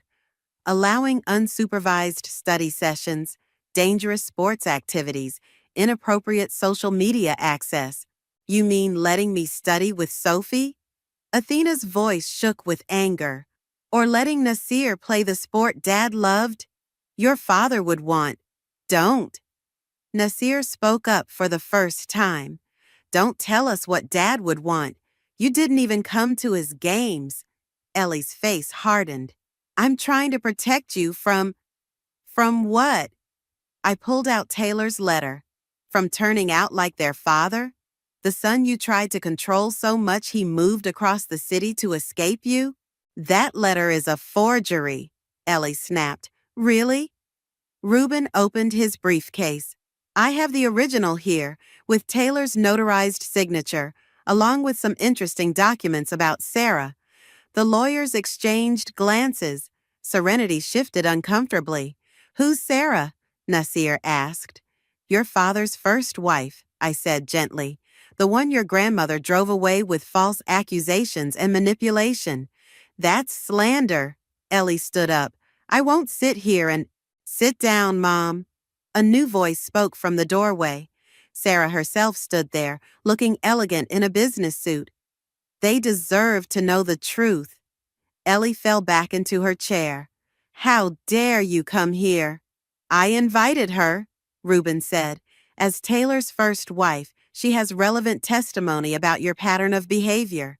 Sarah walked to the table. I loved Taylor. We were happy until his mother started spreading rumors about my mental health, my faithfulness, even my ability to have children. You were wrong for him, Ellie insisted. No, Sarah's voice was firm. I was just wrong for you. I wasn't controllable enough, moldable enough, so you destroyed me, but I won't let you destroy this family too. Is that why Dad kept all those pictures? Athena asked Sarah. To remember what Grandma did? Sarah nodded. Taylor never forgave himself for not standing up to her then. That's why he prepared everything for your mom, to make sure history wouldn't repeat itself. Ellie's lawyers were whispering urgently. Finally, one spoke up. Mrs. Richardson, given this new evidence, we recommend... Fire them, Ellie cut in. All of them. This meeting is over. No, I stood up. This meeting is exactly what we needed. The kids needed to see the truth. They needed to understand why their father set things up the way he did. I'm their grandmother. I have rights.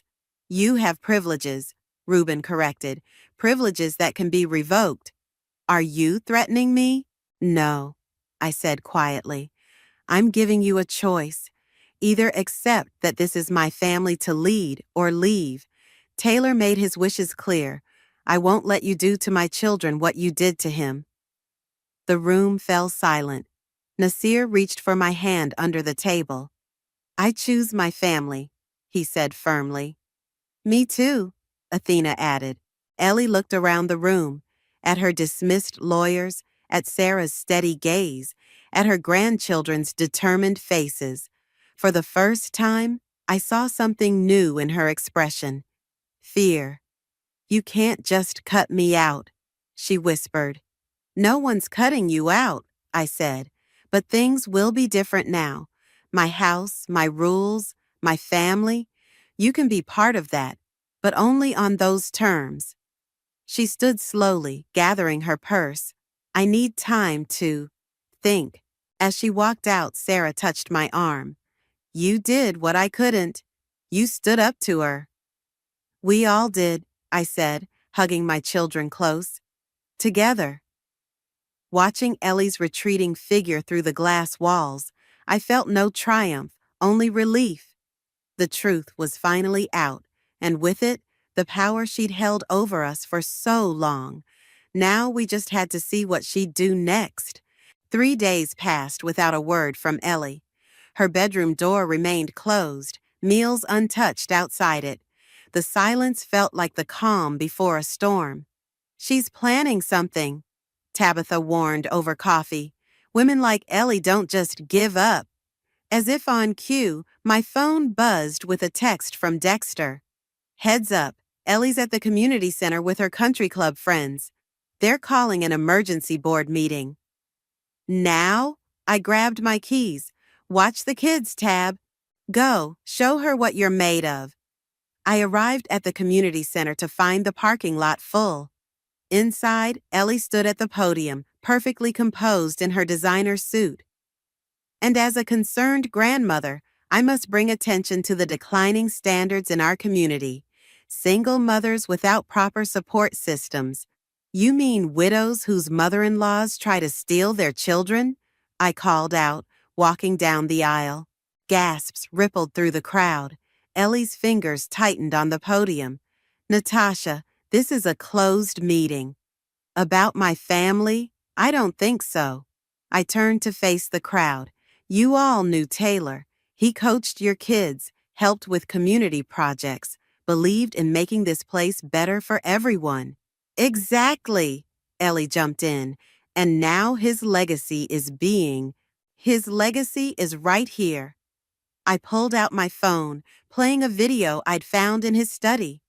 Taylor's face filled the screen, recorded just weeks before his death. Hey, beautiful. His voice filled the room. If you're watching this, I guess those chest pains meant something after all. I need you to know something. You're the best thing that ever happened to me. You gave me the strength to break free from Mom's control, to be my own person. Ellie tried to speak, but Dexter shushed her. The video continued. I've watched you raise our kids with love, not rules, with guidance, not control. You're everything I wished my mother could have been. Tears streamed down my face as Taylor's image smiled. Don't let her do to our family what she did to mine. The house, the accounts, everything's yours, but more importantly, the kids are yours to raise. You're their mother, and you're amazing at it. The video ended. Silence filled the room. Well, Serenity stood up. I think we've heard enough. No, a new voice called out. Sarah walked in, carrying a stack of papers. You haven't heard everything yet. This is ridiculous, Ellie sputtered. She has no right. I have every right. Sarah passed out documents to the board members. These are the complaints filed against Ellie 20 years ago. Harassment, defamation, even stalking. The same patterns she's showing now.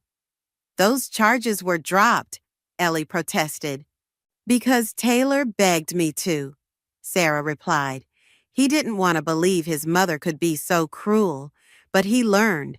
That's why he protected his new family from you. Dexter stood up. I move to dismiss this emergency meeting. All in favor? Hands shot up across the room. Ellie's supporters shrank in their seats. Furthermore, Dexter continued, I move to formally recognize Natasha as the head of the Richardson family and their rightful representative on all community matters. More hands raised. Ellie's face turned red. You can't do this, she hissed. I am still a guest in my house, I finished, and not a very good one. The crowd began to disperse. Ellie's friends hurried past her without meeting her eyes. Finally, only Ellie, Sarah, and I remained.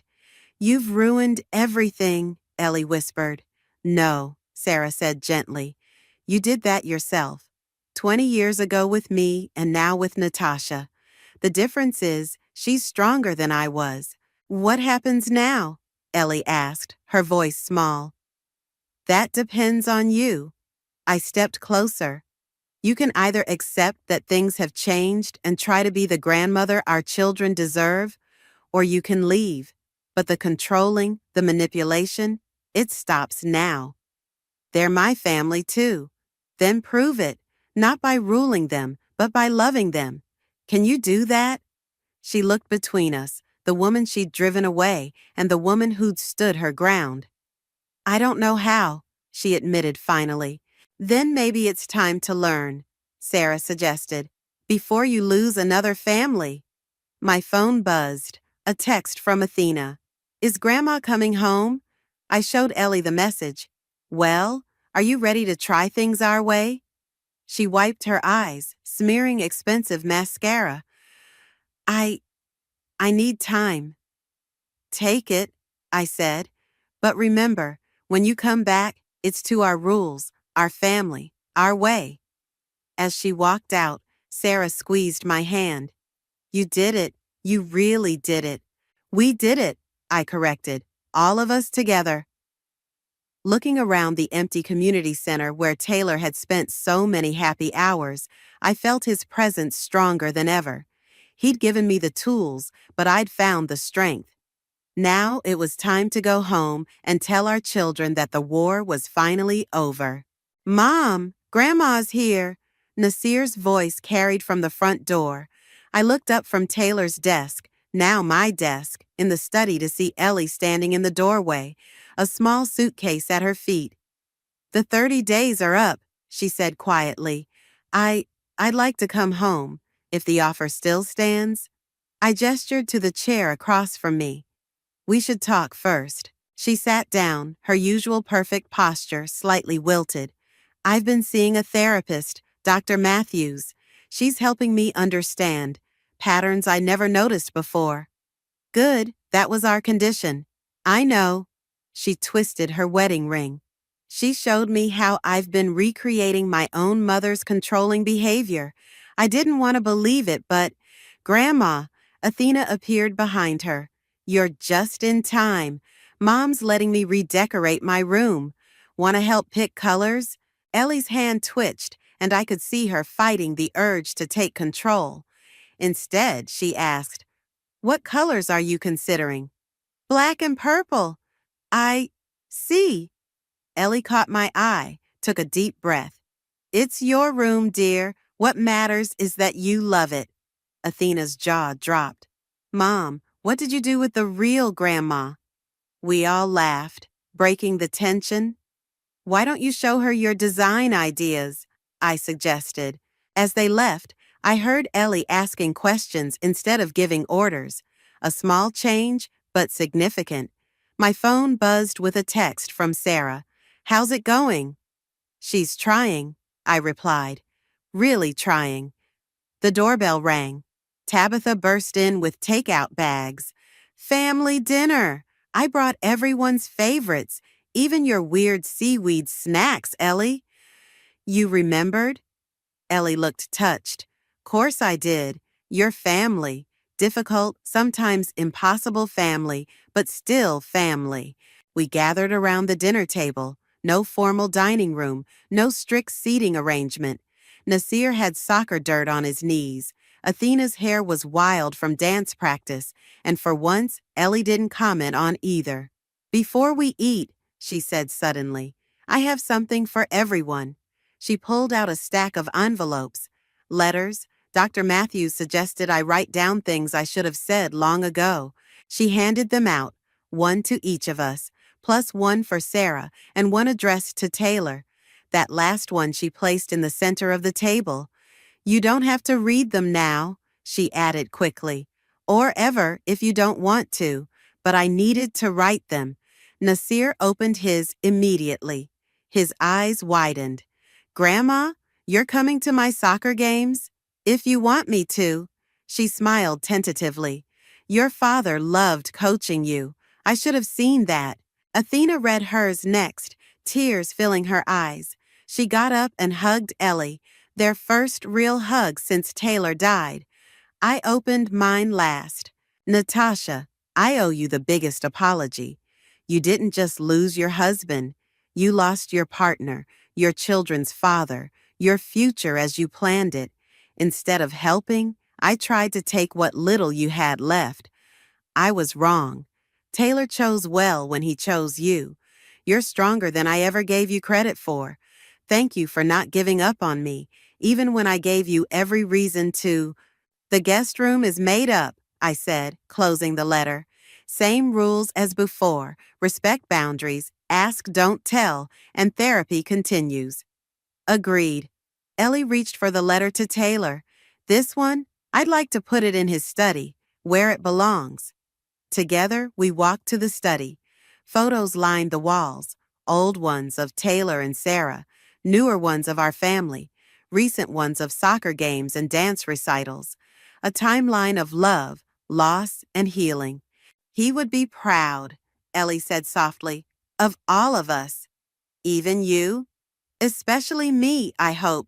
It's not easy admitting you've been wrong for so long." From downstairs, Tabitha called. "Food's getting cold," and Nasir's eyeing the last spring roll. "Save me one," I called back. To Ellie, I added, "Welcome home. For real this time." As we headed downstairs, I caught a glimpse of our reflection in the window. Mother and daughter-in-law, both changed by loss, both healing through love. Not perfect, but family. Taylor's letter sat on his desk, next to the vanilla candle I'd lit earlier. Its flame flickered, casting dancing shadows that seemed to whisper, "This is what I wanted all along." Not perfect harmony, but real love. Not strict control, but genuine connection. "Mom," Athena called. "Nasir's telling Grandma about his goal last week, and he's totally exaggerating." "Am not," Nasir protested. "Are too." Ellie caught my eye and smiled. A real smile, not her usual practiced one. "Shall we go referee?" "No," I said, returning her smile. "Let's just go listen. Sometimes that's all family needs to do." Together, we rejoined our beautifully imperfect family, leaving Taylor's study behind but carrying his love with us, always. There's a special kind of betrayal that only family can deliver, the kind that festers because it's wrapped in years of shared history and supposed love. My name is Alina, and the source of my particular lesson in familial treachery was a 2-story duplex on the east side of town, a building I'd poured my blood, sweat, and every spare dime into for years. It wasn't just bricks and mortar, it was my declaration of independence, my nest egg, the proof that I, a perpetually scrambling to make ends meet woman, could build something solid. I bought it 5 years ago. The paint was peeling, the plumbing was questionable, and the garden looked like a science experiment gone wrong, but it had good bones. I saw the potential. I also saw my younger brother, Kai, struggling. He'd just married Jordan, and they were living in a cramped, overpriced apartment, barely making ends meet with his part-time gigs and her, well, Jordan mostly focused on her social media influencing aspirations, which hadn't quite taken off. "It's perfect, Alina," Kai had gushed when I first showed him the duplex. "Still a mess, but mine. You're amazing." "The upstairs unit is self-contained," I'd said, already formulating the offer in my head. "2 bedrooms, decent kitchen space once I fix it up. Why don't you and Jordan move in? No rent, just cover your own utilities, get on your feet, save up a deposit for your own place." Kai's eyes had welled up. "You'd do that? Really?" Jordan, standing beside him, had managed a tight smile and "That's very generous, Alina." Even then, her gratitude felt a little strained, a little too polite, but I'd brushed it off. Kai was my brother. I wanted to help, so they moved in. I lived in my own tiny rental across town, pouring every spare cent and moment into renovating their unit first, then the downstairs one, which I planned to rent out to cover the mortgage. I worked double shifts at the restaurant, took on freelance graphic design projects that had me staring at a screen until 3 a.m. My diet consisted of coffee and determination, new clothes, a vacation. Those were luxuries for a different lifetime. The duplex was my priority, my sacrifice. The first year they were great. Kai would sometimes help with the heavy lifting on my renovation days for the downstairs unit. Jordan would occasionally bring me a glass of lemonade, complimenting my progress with wide, seemingly sincere eyes. "You're making it so beautiful, Alina. We're so lucky." But slowly, things began to shift.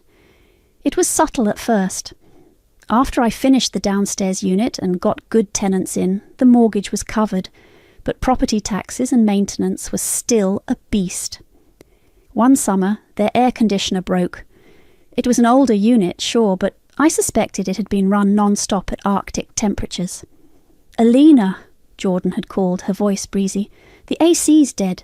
It's like an oven up here. When can you get it fixed?" "Oh, that's not good," I'd said, already calculating the cost. "Did you try resetting the breaker or checking the filter?" A pause. No, that sounds complicated. It's your unit, so we figured you'd handle it." I bit back a sigh. "Okay, I'll call a repairman." It cost me $600 I didn't really have. They didn't offer to chip in. When I gently suggested that maybe they could be a bit more mindful of its usage, Jordan had looked affronted.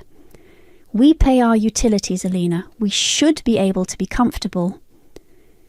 Then there was the time Kai mentioned they were thinking of getting a dog, a big one, in my newly renovated unit with its freshly polished original hardwood floors. "A dog?" I'd asked, trying to keep my voice even. "Kai, we talked about this. The lease agreement for the other tenants is no pets, and I'd prefer to keep it consistent. Plus, the potential for damage—" "Oh, come on, Alina," he'd wheedled. "It's practically our home. Jordan's always wanted a golden retriever." "It is my home, Kai, my investment, and the answer is no, not right now." He'd sulked for a week, and Jordan had been icily polite the next time I saw her. Life has a way of just happening. I got busier with my own career, slowly climbing the ladder at a marketing firm. The tenants downstairs were quiet and paid on time. Kai and Jordan seemed settled. I'd drop by for holidays, birthdays, we'd exchange texts. "Everything good?" I'd ask Kai. "Yep, all quiet here, sis," he'd reply. He was always cheerful, if a bit vague. Jordan rarely initiated contact. I figured they were just living their lives, hopefully saving money, making plans. I trusted them. Maybe I was naive. Maybe I was just too exhausted from building my own life to scrutinize theirs too closely. It had been a few months since I'd last dropped by. With a rare Saturday off, I figured, why not? I grabbed a coffee and headed over, a little niggle of something I couldn't name sitting in my stomach. The little niggle in my stomach grew as I pulled up to the duplex. From the outside, everything looked the same. My sensible, slightly faded blue paint job. The neat, if uninspired flower beds I'd planted along the walkway. I walked up the steps to their unit, number 2, and noticed the front door was ajar, just a crack. That was unusual. Kai was usually so particular about locking up. I could hear noises from inside, a rhythmic thumping and a low hum, like some kind of industrial fan. Not sounds I associated with my brother's usual weekend routine of video games and napping. "Kai! Jordan!" I called out, pushing the door open a little further. The sight that greeted me stopped me dead in my tracks. My coffee cup slipped from my fingers, splashing lukewarm liquid down my jeans and onto the pristine, new light oak flooring that definitely hadn't been there before. The entire front living area was different. Walls had been moved. Where my cosy, slightly worn but perfectly functional kitchen once stood, there was now an open-plan monstrosity. Gleaming white cabinets reached to the ceiling, accented with brushed gold hardware. A massive island topped with a slab of what looked suspiciously like Carrara marble dominated the centre of the room. Stainless steel appliances, the kind with digital displays and price tags that made my eyes water, were built into the custom cabinetry. It looked like something out of a glossy magazine, a style so far removed from my own practical taste, it was almost comical. I stumbled forward, my mind struggling to process. The thumping was coming from further back. I walked, as if in a dream, past the alien kitchen towards the main bathroom. The door was open, more marble, a freestanding soaking tub I knew for a fact cost more than my first car, a rainfall showerhead the size of a dinner plate. "Oh, good, you're here!" Jordan's voice, bright and cheerful, cut through my daze. She emerged from the master bedroom not in her usual yoga pants and oversized hoodie, but in a stylish linen jumpsuit, her hair perfectly coiffed. She was beaming, a wide, self-satisfied smile plastered on her face. She held a sleek, leather-bound folder in her hands. What is all this?" I managed, my voice barely a whisper. "Surprise!" she chirped, gesturing around with a flourish. "We knew you've been so busy, Alina, and this place was just... well, it was a bit dated, wasn't it? So Kai and I decided to take the initiative. A little refresh. This was a gut job, a 6-figure top-to-bottom, no-expense-spared demolition and reconstruction." She stepped closer, her smile unwavering, and pressed the folder into my numb hands. "Here are all the invoices. We kept meticulous records. It came in just under 100,000. Not bad, right, for a full high-end remodel?" I stared at her, speechless. $100,000. She said it like she was announcing the score of a particularly good round of golf. "You can afford it, Alina," she continued, her tone now slightly patronizing, as if explaining something to a slow child. "And it's your house anyway. It needed an update. Think of the equity." Kai chose that moment to shuffle in from the hallway, looking sheepish, but also expectant. He wouldn't quite meet my eye. "Jordan," I finally found my voice, which came out hoarse. "What have you done?" "We've improved your investment, Alina," she said, puffing up slightly. "You should be thanking us." "Thanking you?" I repeated, the words catching in my throat. The shock was starting to wear off, replaced by a wave of icy fury that began in my toes and rose, chilling me to the bone. "You spent nearly $100,000 on unauthorized renovations in my house, and you expect me to thank you and pay for it?" Kai finally spoke, his voice defensive. "Well, yeah, it's your property. It benefits you in the long run. Don't be so stingy, Alina. We did all the hard work of managing the contractors and picking everything out." Stingy, he called me stingy, after 5 years of rent-free living, after I'd sacrificed and saved to give them a leg up. The audacity was a physical blow. I could feel the blood draining from my face, then rushing back with a heat that made my ears burn. I looked from Kai's evasive face to Jordan's smug, confident one. I wanted to scream. I wanted to rage. I wanted to throw that ridiculously expensive marble-topped island through the brand-new picture window. Instead, a strange calm descended. A very cold, very clear calm.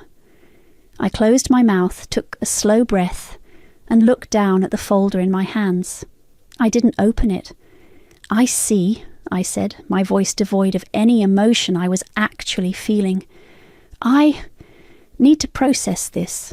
Jordan, seeing my stunned silence, added with a condescending smile, "We even picked out finishes we knew you'd love.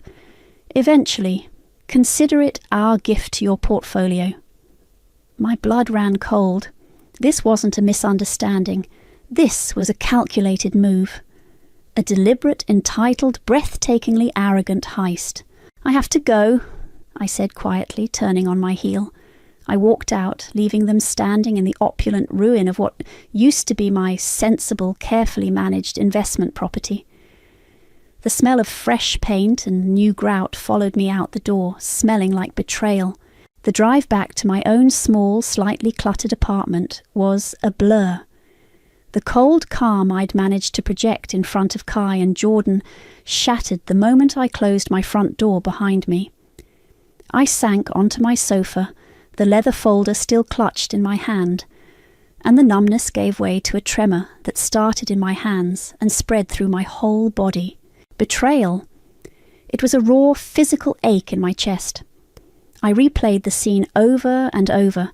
Jordan's beaming face, Kai's mumbled accusation of me being stingy, the sheer, unadulterated gall of it. They hadn't just crossed a line, they'd bulldozed it, paved it over with marble and sent me the bill. How could they think this was okay? How could Kai, my own brother, stand by and let this happen, even participate? The hurt was a sharp, jagged thing. 5 years. 5 years I'd given them a home, a chance to build their future, and this was how they repaid me. Then a different thought began to surface through the pain. This wasn't impulsive. That level of renovation, the contractors, the specific high-end choices, it had to have been planned. Meticulously. I remembered an offhand comment Jordan had made months ago during a rare family dinner. "We're just bursting at the seams in that little kitchen," she'd sighed dramatically, swirling her wine. "It's impossible to entertain properly." At the time, I'd dismissed it as typical Jordan hyperbole. Now it felt like a breadcrumb. I grabbed my laptop. Jordan was obsessed with her online image, but her public social media was all carefully curated lifestyle shots. Nothing that would reveal a major renovation in a home that wasn't technically hers to renovate. Then I remembered Kai mentioning, with a roll of his eyes, Jordan's endless vision boards and digital scrapbooks. She used one of those cloud storage services, the one with the cutesy animal logo. It was a long shot, a desperate, ethically murky stab in the dark. I knew their wedding anniversary. I knew the name of the fluffy white cat Snowball that Jordan doted on, and that I'd expressly forbidden in the unit, a rule clearly ignored. I tried a few combinations: anniversary date plus Snowball, Snowball plus anniversary. Then Snowball followed by their wedding year. Bingo. I was in. My heart hammered against my ribs. A folder list appeared. Most were innocuous. Vacation ideas, recipe collection, influencer collabs, dreaming. And then there it was, our dream home project. My breath hitched. I clicked it open. It was all there, subfolders meticulously organised. Kitchen inspiration, bathroom finishes, contractor quotes. There were invoices, dozens of them, already paid from an account I didn't recognise. Probably joint savings they'd been siphoning into this instead of, say, a down payment on their own place. There were architectural drawings, detailed plans for my duplex unit, transforming it into their palace. And then the final damning piece of evidence, an email draft in a subfolder titled Comms. It was addressed to one of the main contractors, dated 6 months prior. It was from Jordan. Regarding payment, it read, "We will be managing the initial deposits. The final balance will be settled by the property owner, my sister-in-law Alina, once the project is complete, and she is presented with the full scope of the value-adding upgrade. She's very supportive of us making the space our own. Supportive, value-adding upgrade. My hands were shaking so hard I could barely control the mouse. They hadn't just overstepped. They hadn't just been thoughtless or entitled. They had actively, deliberately, and with months of premeditation, conspired to defraud me. They'd planned to spring this on me, counting on my shock, my desire to avoid family conflict, or perhaps my supposed wealth, to bully me into paying for their fantasy. The hurt didn't disappear, but it was now overlaid with something else, a cold, hard fury, a steely resolve that settled deep in my bones. They wanted to play me for a fool.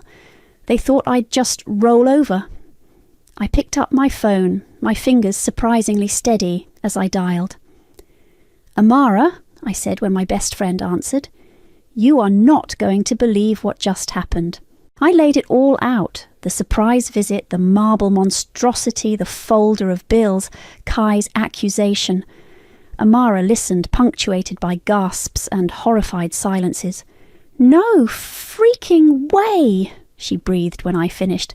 "Alina, that's grand larceny with a side of delusion." "Tell me about it," I said, the cold anger making my voice flat. "And I found their plans, Amara, online. They've been plotting this for at least 6 months. Okay, deep breaths," Amara said, her voice instantly shifting into practical, supportive mode. "First, you are not paying a single cent, not one. Second, you need a lawyer, like yesterday." "I know," I said. The thought had already begun to form. "I know a guy," Amara said. "Stephen Norris. He's a shark, but he's fair. Specialises in property and contract disputes. He'll eat them for breakfast." Staring at their secret plans, the betrayal was a fresh stab. They hadn't just overstepped. They'd conspired. My desire for simple repayment morphed into something colder, more calculated. They wanted to play games? Fine. I'd learn the rules. I booked an appointment with Stephen Norris for Monday morning. Stephen Norris's office was all sleek lines and muted tones, a stark contrast to the chaos raging inside me. He was a man in his late 40s, sharp eyes, sharper suit, and a handshake that meant business. I laid out the whole sordid tale, from my initial offer of a rent-free haven to the marble-clad ambush, and the damning contents of Jordan's Dream Home Project folder, copies of which I'd printed and brought with me. He listened intently, occasionally jotting down a note, his expression unreadable. When I finished, he leaned back in his chair. "Miss Henderson," he began, his voice calm and measured, "your brother and sister-in-law have, to put it mildly, acted egregiously. They had no legal right to make alterations of that magnitude without your explicit written consent, and they certainly have no legal standing to demand you pay for said alterations." A small knot of tension I hadn't realised I was holding loosened in my chest. "So, I don't have to pay?" "Absolutely not," Stephen confirmed. "In fact, you have several avenues here. You could sue them for the cost of restoring the property to its original condition if that's what you wished. You could evict them for breach of your verbal tenancy agreement. Their unauthorised renovations constitute a significant breach." He paused. "Or you could explore other resolutions." The idea of simply evicting them and suing for damages was tempting, a quick, clean cut. But then I thought of Jordan's smug face, Kai's accusation. It wasn't just about the money anymore. It was about the audacity, the sheer, unmitigated entitlement. "What kind of other resolutions?" I asked. Stephen's lips curved into a slight, almost imperceptible smile. "Well, they've significantly, if illegally, increased the value of your asset.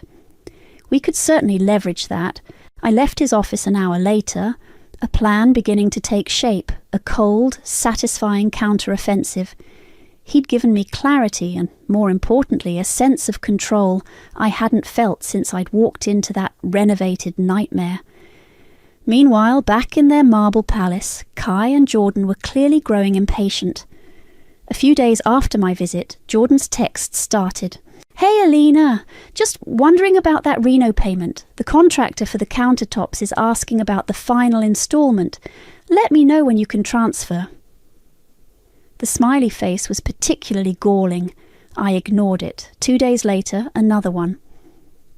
"Alina, seriously, we need to get these bills paid. It's starting to get awkward. Can you at least give us a timeline?" I continued to ignore them. Let them sweat. Let them wonder. Then photos started appearing on my cousin Sarah's social media feed. Kai and Jordan beaming, hosting a small dinner party in their new kitchen. Gleaming marble, artfully arranged charcuterie board, Jordan raising a champagne flute. The caption, "Housewarming, kinda, at Kai and Jordan's gorgeous new place. So jelly, erst schon new kitchen vibes orange dream home." My jaw tightened. They were already showing it off, claiming it as their own, before I'd even agreed to foot the bill they'd fraudulently run up in my name. The nerve was boundless. Then came the call I'd been dreading, but also expecting. My mother, Nancy. "Alina, darling," she began, her voice laced with that familiar tone of gentle persuasion she used when she wanted me to smooth over family ripples. "Kai called. He's very upset. He said there's been a misunderstanding about some work they did on the house." "A misunderstanding, Mom?" I kept my voice carefully neutral. "They gutted my property and expect me to pay $100,000 for renovations. I never approved. That's not a misunderstanding. That's a demand." "Oh, Alina, don't be so dramatic," she sighed. "He said Jordan got a bit carried away, but their intentions were good. It does look lovely from what he described. Can't you just sort this out? It's family. Perhaps pay half, or work out a payment plan with them. For peace' sake." I could hear Kai's one-sided, woe-is-me version of events echoing in her words. He'd conveniently left out the premeditated planning, the secret folders, the sheer scale of the deception. "Mum, there's more to this than Kai is telling you," I said, trying to keep the frustration out of my voice. "I'm looking into it. I'll handle it." "Well, I hope so, dear. Family is too important to let silly things like money come between you. Silly things like money, like $100,000 of my money they'd spent without my permission." I hung up, feeling a fresh wave of anger, not just at Kai and Jordan, but at the way my family always seemed to expect me to be the accommodating one, the one to absorb the costs, emotional or financial. The next day, another text from Jordan. This one took the cake. "Hey, so we were thinking, since the main bath turned out so well, we should probably do the guest bathroom to match. Keep the flow, you know? What are your thoughts on a clawfoot tub? You'd love it. We found a great one, only a few grand. Let me know if you want the link. XOXO." The sheer, unadulterated, gold-plated nerve of it almost made me laugh. Almost. They were already planning phase 2 of their hostile takeover of my finances and my property. They truly believed they were going to get away with it. They had no idea what was coming. The first step in my counter-offensive was to get an official valuation.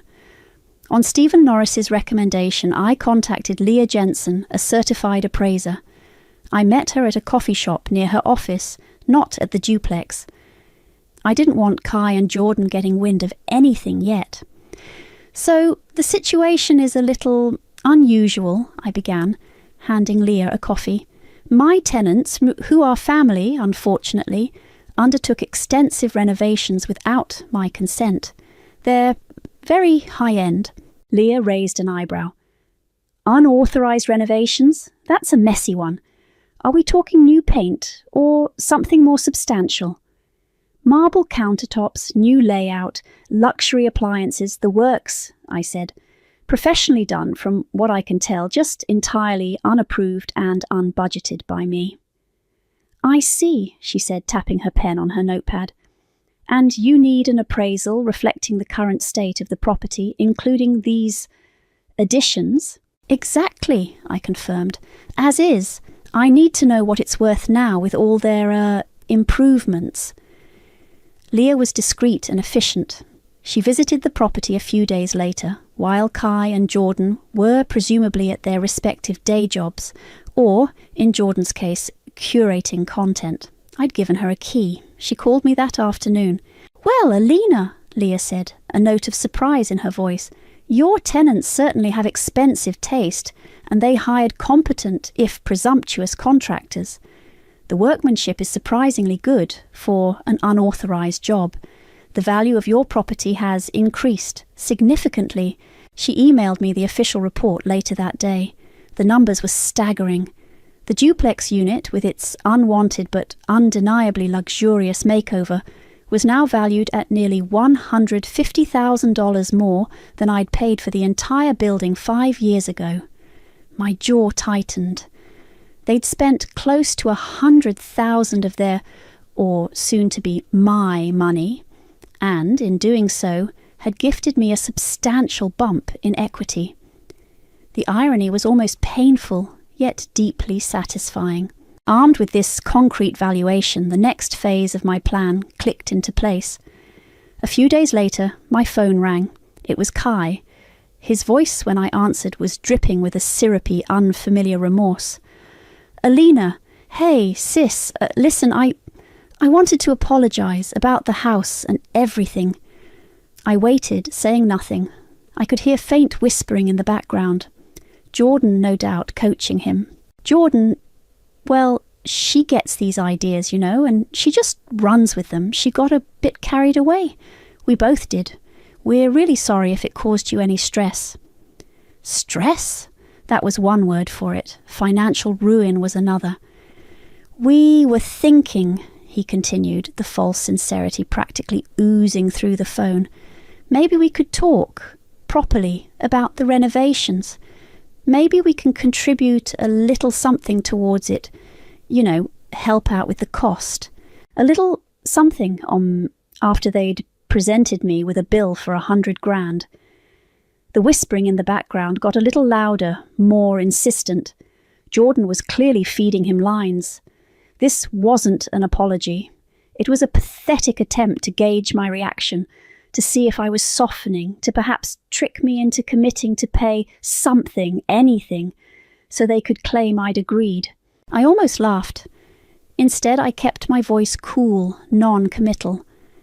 "Of course, Kai, we should definitely talk. It's a significant situation."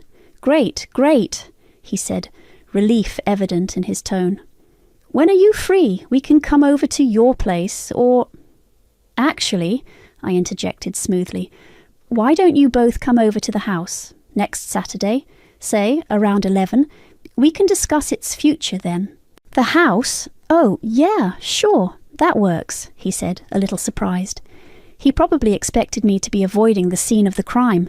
"We'll be there." "Perfect," I said. "I'll see you both then." I hung up, a grim smile playing on my lips. They thought they were reeling me in. They had no idea they were swimming straight into the net. The next week was a flurry of activity.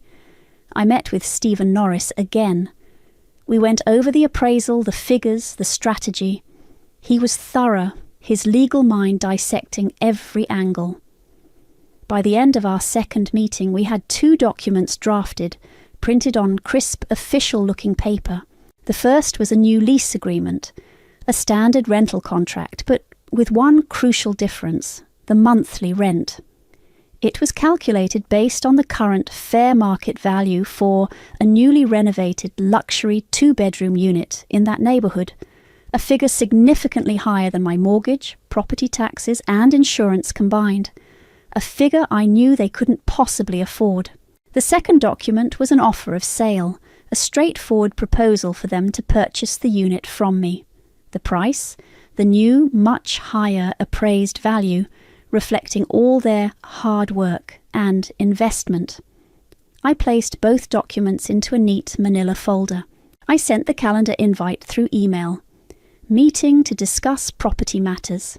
Simple, formal, Let them think they were about to get what they wanted.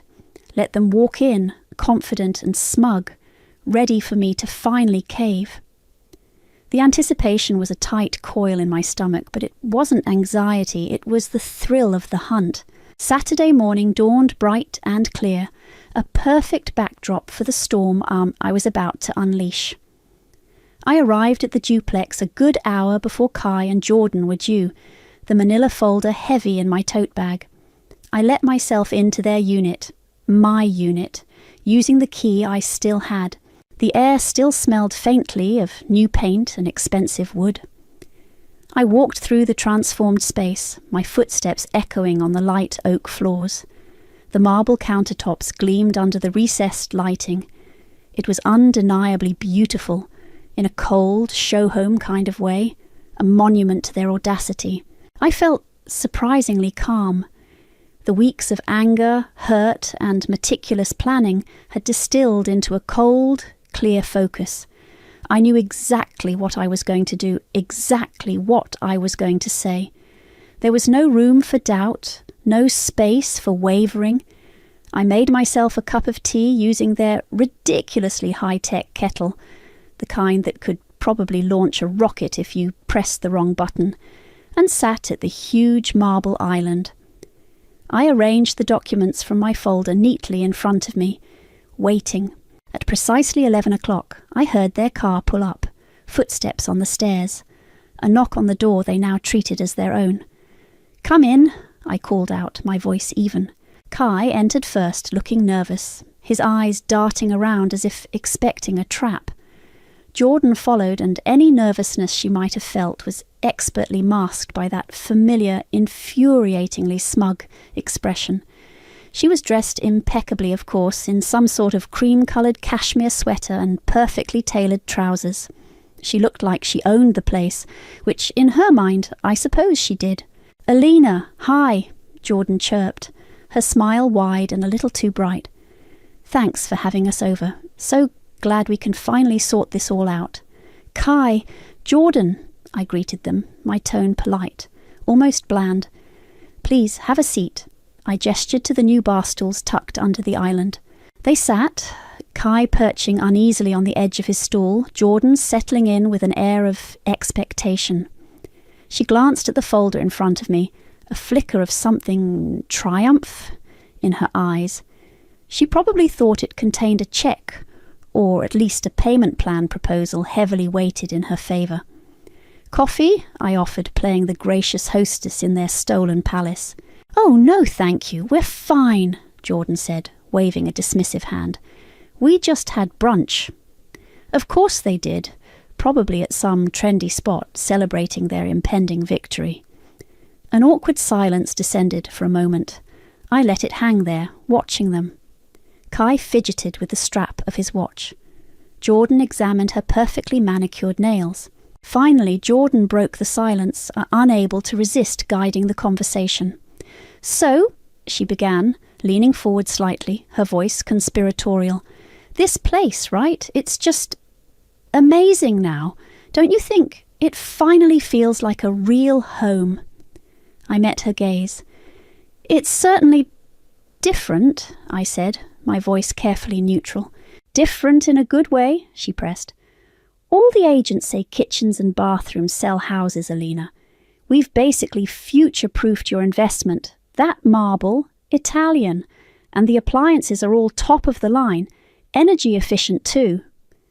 She rattled off brand names and features as if she were a salesperson on commission. Kai chimed in, emboldened by Jordan's confidence. "Yeah, Alina, we put a lot of thought into it, a lot of work. Those contractors weren't easy to manage, let me tell you."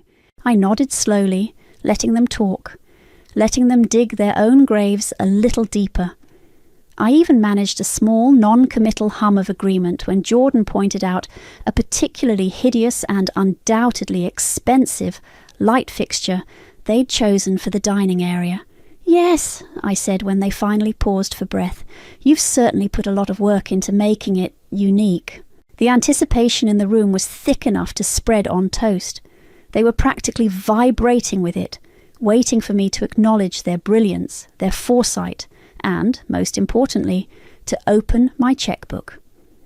Jordan's smug smile was fixed in place. Kai looked like a kid waiting for a promised treat. I let a small, almost imperceptible smile play on my lips. "Well," I began, placing my hand on the manila folder, my fingers brushing against the crisp edges of the documents within. I paused, drawing out the moment, savouring the shift in the air as their expectant smiles wavered slightly, replaced by a flicker of uncertainty. "I've given this a lot of thought," I continued, my voice calm and steady. "A great deal of thought, and I've made some decisions regarding the house and your substantial contributions to its value." I looked them both directly in the eye, first Kai, then Jordan, holding their gaze for a beat longer than comfortable. The air in the ridiculously opulent kitchen crackled. "First," I said, my voice even and cold, sliding a glossy, professionally bound document across the marble island towards them, "I want to thank you. Your unauthorized yet extensive renovations have significantly increased the market value of my property." I tapped the cover of the document. "This is the official appraisal report conducted last week." I watched their faces. Kai frowned, looking confused. Jordan's smug smile widened a fraction, a predatory gleam in her eyes.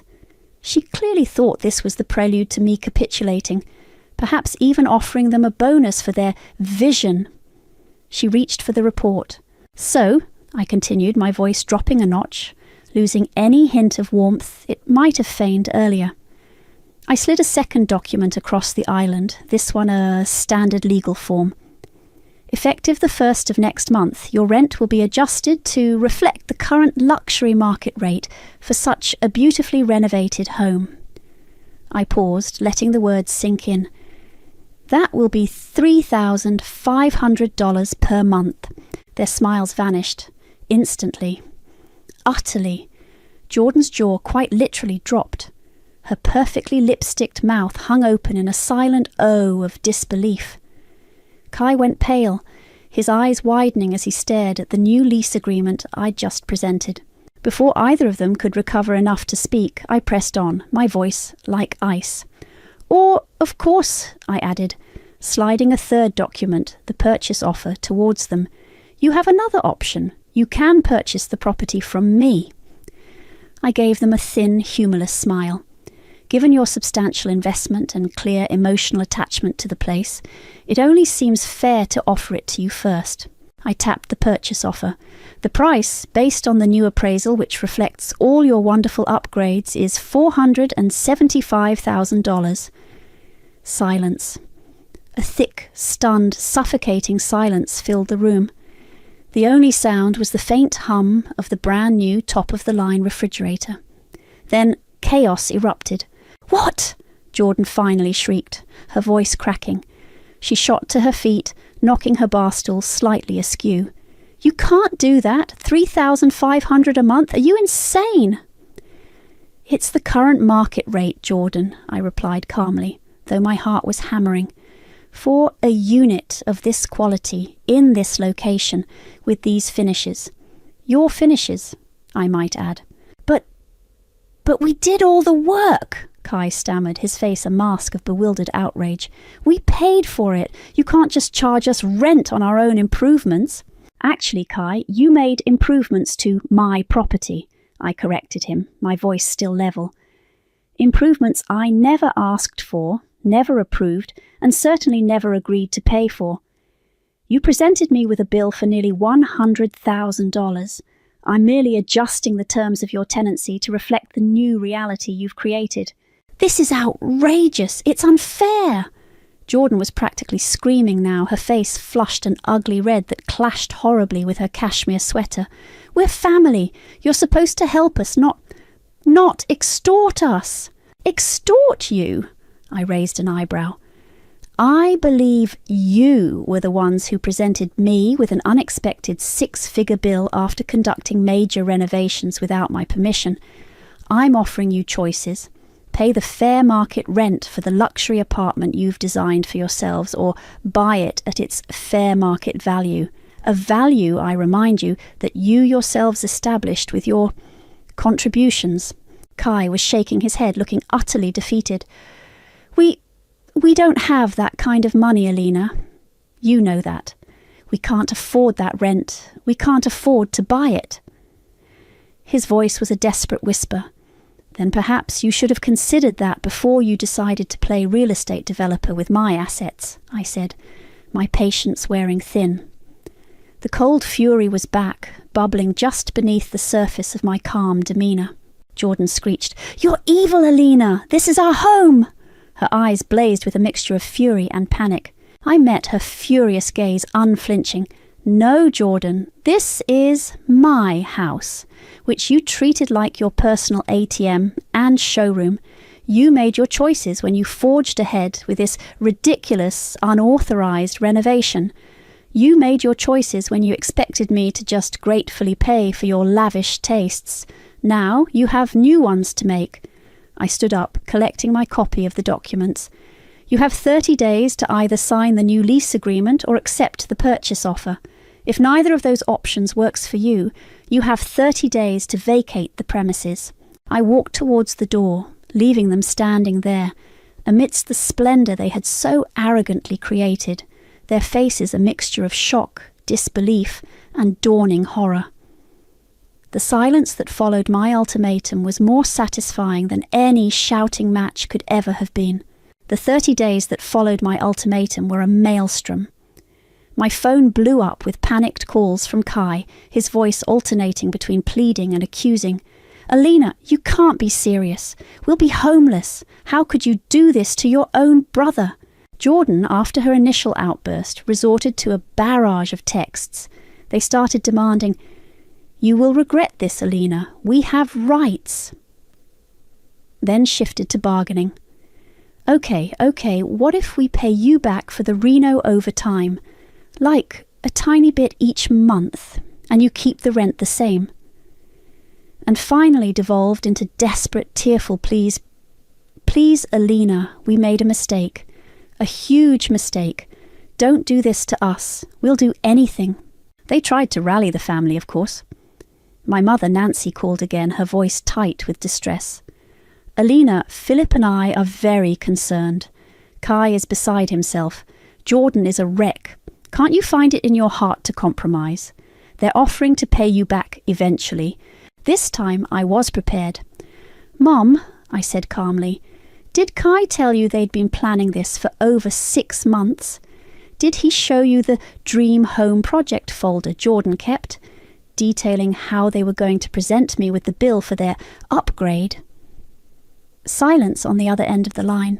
"I'm emailing you copies, Mom, you and Dad, so you can see the full picture." I sent them the evidence, the invoices, the email drafts, the whole sordid plan. When Mom called back later, her tone was subdued. "Oh, Alina, I had no idea it was so calculated." She still tried a weak, "But they're young, they make mistakes." But the conviction was gone. Even she couldn't defend this level of premeditated deceit. Philip, true to form, said little, but I could tell he was shocked. Kai and Jordan scrambled. They couldn't afford the new rent, not even close. And getting a mortgage for nearly $500,000, especially when they were already carrying the secret debt from the contractors they'd hired for my house, was an impossibility. Their frantic attempts to find a financial loophole, a sympathetic lender, or a rich relative to bail them out, all failed. On the 29th day, a moving truck pulled up to the duplex. I didn't go over. I didn't need to. My lawyer had already informed theirs that I expected the property to be left in pristine condition, as per the terms of their original, albeit verbal and now thoroughly violated, agreement. They complied, probably on legal advice or perhaps holding on to a sliver of hope that a demonstration of good behaviour might make me relent at the 11th hour. I didn't. Amara helped me do the final walkthrough after they'd gone. The place was immaculate, spotless. Every marble surface gleamed. Every high-end appliance shone. It was also eerily empty, stripped of all their personal belongings, all traces of their occupancy. All that remained was the monument to their greed and my victory. "Wow," Amara breathed, looking around the cavernous, empty kitchen. They really did a number on this place. Expensive, but wow. "Yep," I said, running a hand over the cool marble island. "And now it's going to make me a tidy profit." I put the unit on the rental market the very next day, at the full $3,500 rate. It was snapped up in less than a week by a young doctor and her architect husband who adored the modern luxurious finishes. They signed a 2-year lease.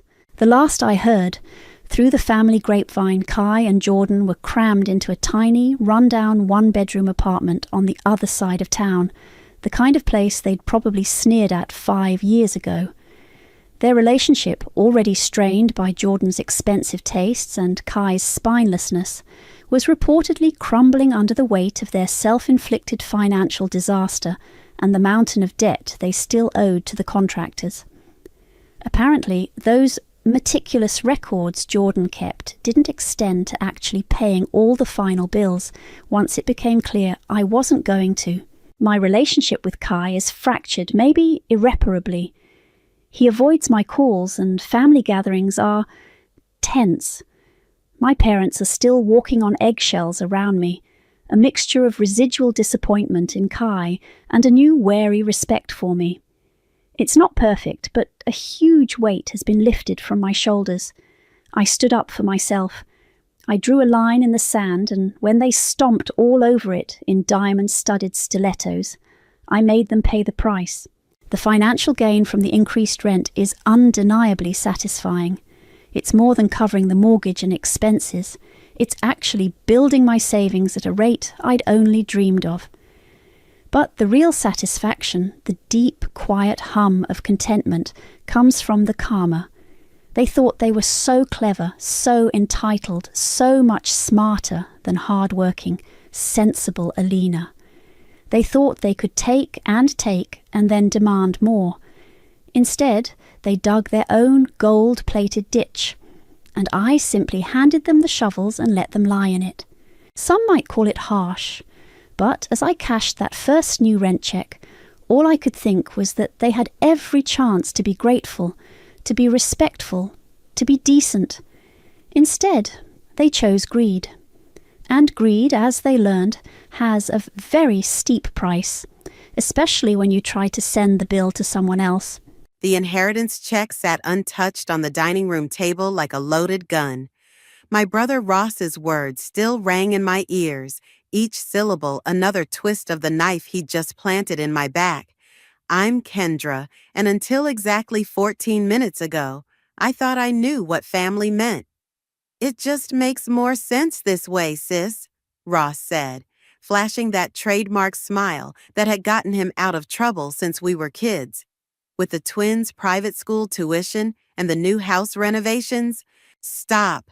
My voice came out steadier than I felt. "Just stop talking." Mom nervously rearranged her silverware, avoiding my eyes. Dad suddenly found his meatloaf fascinating.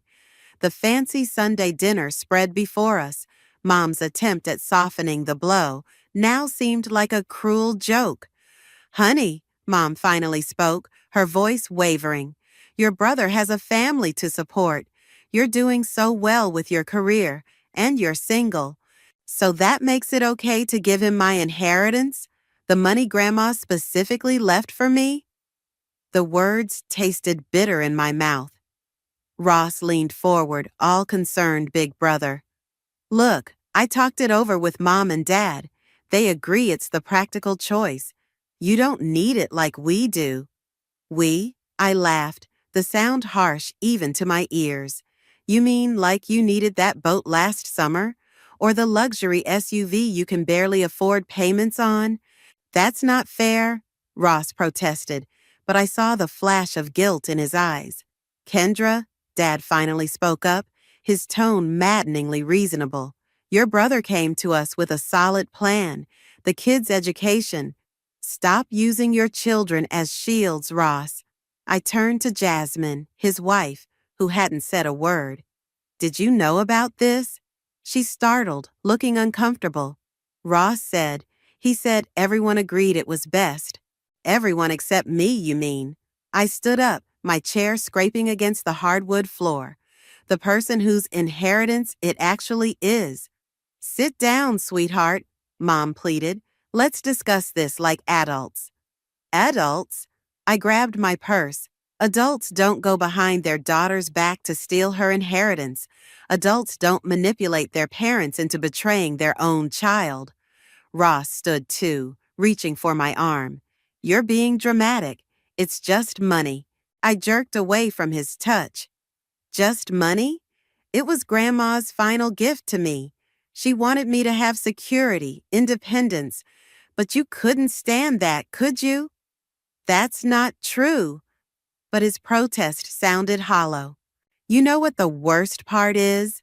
I looked around at their faces, guilty, defensive, pleading. None of you even had the decency to tell me until after the papers were signed. How long were you planning this, Ross? How many family dinners did you sit through, knowing what you were about to do? The silence was damning. "Kendra, please." Mom started crying. Classic Mom, making it about her pain. "I'm done." I headed for the door, then turned back. "You know what Grandma told me before she died? She said, 'Trust yourself first, because family can hurt you deepest.' I didn't understand her then. I do now." "Don't leave like this," Dad called after me. "We can work something out." I paused at the door, touching the delicate silver bracelet on my wrist, Grandma's other gift to me. "You've all worked out enough behind my back. Enjoy your dinner. And Ross?" I met my brother's eyes one last time. "I hope it was worth it." The drive home was a blur. My phone buzzed repeatedly, probably Mom, maybe Jasmine with guilty explanations. I ignored them all. In my apartment, I poured a glass of wine with shaking hands and called the one person I could trust. "Isabel, you're not going to believe what just happened." "Girl, what's wrong? You sound terrible." "Remember how I told you Ross was being suspiciously nice lately? Showing up at Mom and Dad's every weekend, helping with house repairs, playing the perfect son?" "Yeah." "He convinced them to sign over my inheritance to him. All of it. They did it without even telling me." Isabel's gasp of outrage was exactly what I needed to hear. "They did not. That manipulative bastard." "They did, and you know what's crazy. They all sat there acting like I was being unreasonable for being upset." "Oh, hell no. What are you gonna do?" I touched Grandma's bracelet again, feeling its familiar weight. "I don't know yet, but I'm done being the good sister who always understands, always forgives. Ross thinks he's won? He has no idea what he just started." "That's my girl," Isabel said fiercely. "Whatever you need, I'm here." I took a deep breath, anger crystallizing into something harder, colder, more focused. "What I need is a plan, because this isn't over, not by a long shot." 3 days after the dinner disaster, I sat in Marcus and Son's jewelry appraisal, watching an elderly man examine Grandma's bracelet under a bright light. My stomach churned with every careful turn of his magnifying glass. "This is quite exceptional craftsmanship," he murmured, adjusting his glasses. "Art Deco period, platinum setting with high-quality diamonds. Your grandmother had excellent taste."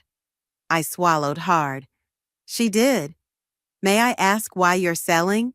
His kind eyes met mine. "Family pieces like this usually have significant sentimental value." "They do," I said, my voice tight. "But sometimes you have to sacrifice something precious to build something better." My phone buzzed again, the 20th call from Mom since Sunday. I silenced it without looking. "I can offer you $65,000, the appraiser said. "It's above market value, but the craftsmanship and provenance justify it." The number hit me like a physical blow. Grandma had never told me its worth, and I'd never asked. She'd simply clasped it around my wrist on my 30th birthday, saying, For when you need to remember your worth, darling. My phone lit up with a text from Isabel. You don't have to do this. We can find another way. But I knew I did. The bracelet was my last tie to the family I thought I had, and now it would become the foundation of something new. I'll take it, I said firmly. As the appraiser went to prepare the paperwork, the bell above the door chimed. I turned to see Jasmine walking in, looking nervous. Kendra, wait! She hurried over. Your mom told me you might be here. Please don't sell it. I stood up, gripping my purse. You don't get a say in this, Jasmine. I know. She wrung her hands. But this bracelet, it means so much to you. Ross feels terrible about everything. Ross feels terrible? I laughed bitterly. Is that why he's been calling to apologize? Oh, wait, he hasn't. He's complicated, Jasmine defended weakly. But the kids keep asking why Aunt Kendra isn't answering their texts. Low blow. Don't use Emerson and Julian against me. That's Ross's move. I'm not. She lowered her voice. Things aren't great at home. Ross is stressed about money, even with the inheritance. Maybe if you talk to him. Mrs. Powell? The appraiser called from his desk. The paperwork's ready. Jasmine grabbed my arm. Please, Kendra, this bracelet is your connection to your grandmother. I gently removed her hand. No, my connection to Grandma is what she taught me about standing up for myself. I touched the bracelet one last time. This is just the beginning. The beginning of what? You'll see. I walked to the appraiser's desk, leaving Jasmine standing there. 20 minutes later, I stepped out into the sunshine, a cashier's check in my purse where the bracelet used to be. Jasmine was gone, probably already reporting back to Ross and my parents. My phone rang again, Isabel this time. It's done, I said, answering. How are you feeling? Like I just cut off my own arm. I started walking toward the subway. But also, free? Meet me at Carlo's? You shouldn't be alone right now. At our favorite coffee shop, Isabel was already waiting with my usual order and her laptop open. Okay, she said as I sat down. I've been researching. With your business background and my nonprofit experience, we could make this work. The market for women's financial education is huge, especially for those recovering from financial abuse. I took a sip of coffee, letting her words sink in. You really think we can do this? Girl, you just sold your most precious possession to help other women avoid what happened to you. We're already doing this. My phone buzzed with a text from Ross. Mom's crying. Hope you're happy. I showed it to Isabel, who rolled her eyes. Classic manipulation. You know that's not on you, right? I know. I pulled out my laptop. Let's focus on something that matters. Show me what you found about starting a nonprofit. As Isabel walked me through her research, I felt something shift inside me. The ache of losing Grandma's bracelet was still there, but now it was fuel for something bigger.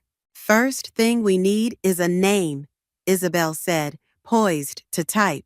I thought about Grandma's words about remembering my worth, about all the women out there facing their own Rosses, their own betrayals. Worth rising, I said firmly, because that's what we're going to help women do. Isabel grinned. Perfect. Now, let's make your brother regret ever messing with you. For the first time in days, I smiled. The bracelet might be gone, but its power was just beginning to show. And that's how Worth Rising was born, I concluded, looking out at the sea of faces in our first workshop. 6 months of sleepless nights, endless paperwork, and determination had led to this moment. 20 women sat before me, each with their own story of financial betrayal or manipulation. Some nodded in recognition as I shared my experience. Others wiped away tears. But this isn't about my story, I continued, gesturing to the workbooks Isabel was distributing. It's about making sure your story has a different ending. A woman in the front row raised her hand. What if it's too late? My ex-husband already cleaned out our accounts. It's never too late, Maria. I walked closer to her. That's why we're partnering with Legal Aid Services. Isabel, can you share the resource packet? As Isabel handled the practical details, my phone vibrated, a text from Mom.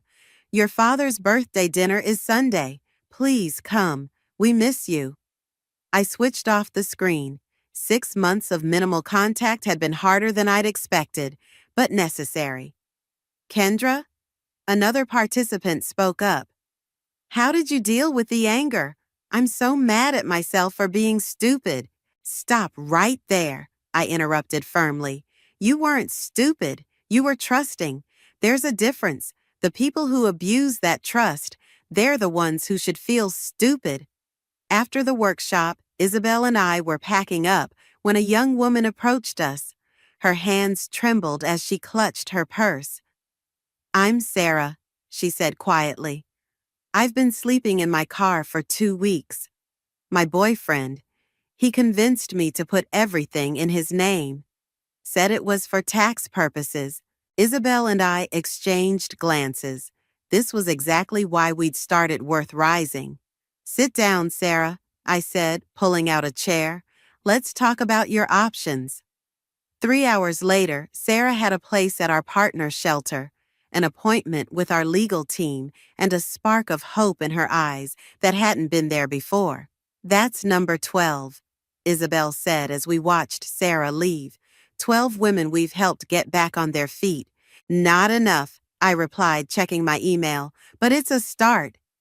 A new message popped up from a local news station. They wanted to do a feature on Worth Rising. Holy shit, Isabel breathed, reading over my shoulder. This could be huge for us. It could help us reach more women, I agreed, already typing a response. The next morning, I was adjusting my blazer in the studio's green room when my phone lit up with Ross's number. I almost declined the call, but something made me answer. What do you want, Ross? Just saw the promo for your TV interview, he said, his voice tight. Real subtle, sis, airing our family drama on local news. Interesting that you assume it's about you, I replied coolly. This is about helping women protect themselves from financial abuse. Ring any bells? You're unbelievable, he snapped. Mom's a mess. Dad barely talks anymore, and you're turning it into some kind of crusade? Ms. Powell? The producer poked her head in. We're ready for you. I have to go, I told Ross. By the way, how are those private school payments working out? I hung up before he could respond. The interview went better than I dared hope. The reporter was genuinely interested in our mission, asking thoughtful questions about financial literacy and empowerment. What inspired you to start Worth Rising? She asked.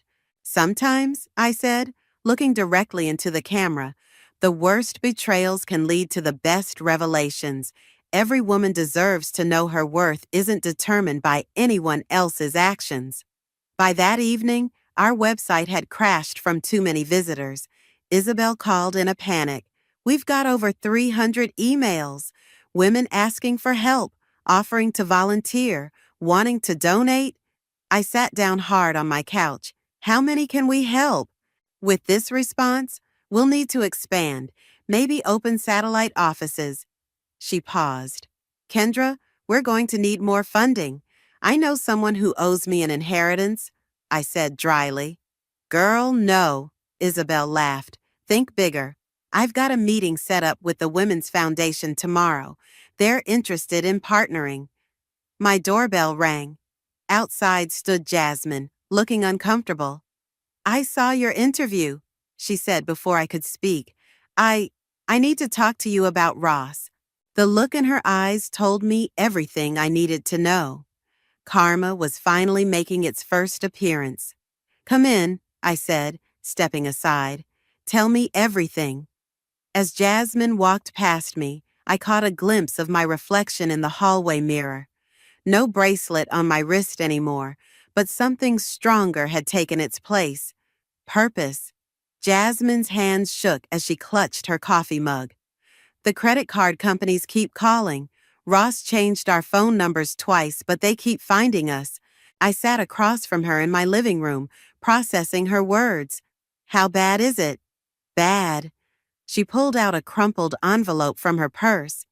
The private school sent this yesterday.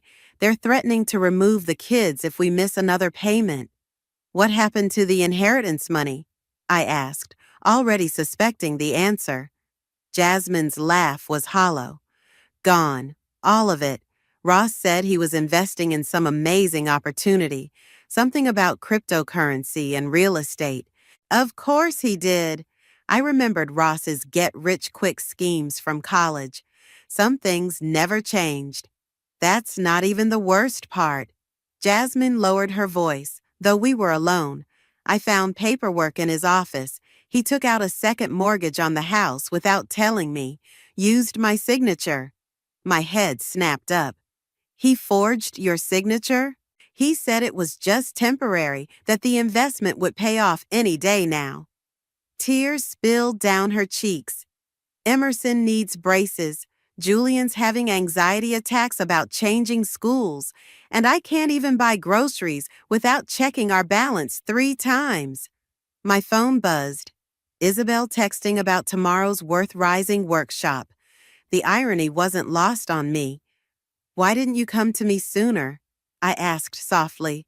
Ross said you were just being spiteful with your charity work, that you were trying to embarrass him. She wiped her eyes. But then I saw your interview about women protecting themselves. I realized I was becoming exactly what you were warning about. A key rattled in my front door, Isabel using her emergency key. She burst in, waving her tablet. Kendra, you need to see this. The investment forum is blowing up about... She stopped short, seeing Jasmine. Oh, hey. It's okay, I said. She was just telling me about Ross's brilliant investment plans. Isabel's eyes widened. You mean the Royal Palm development scam? That's what I came to show you. The whole thing just collapsed. FBI's involved and everything. Jasmine went pale. What? I took the tablet, scanning the headlines. Sure enough, Royal Palm Development was exposed as a massive Ponzi scheme. Investors were losing millions. How much did he put in? I asked Jasmine. All of it, she whispered. The inheritance, our savings, the mortgage money. He said it was guaranteed returns. My phone rang, Ross's number. I showed the screen to Jasmine. Don't tell him I'm here, she pleaded. He doesn't know I found the papers. I answered on speaker. Hello, brother. Kendra. His voice was frantic. I need your help. Something's happened with an investment, but it's just temporary.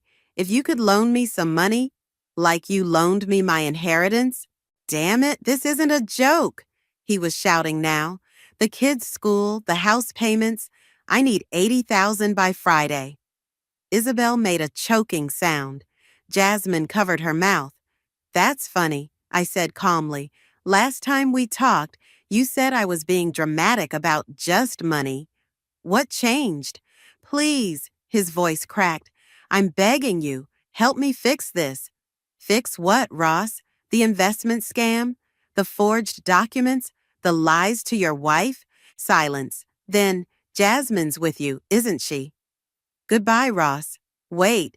I hung up. Jasmine was shaking. He'll lose everything, she said. We'll lose everything. No, I corrected her.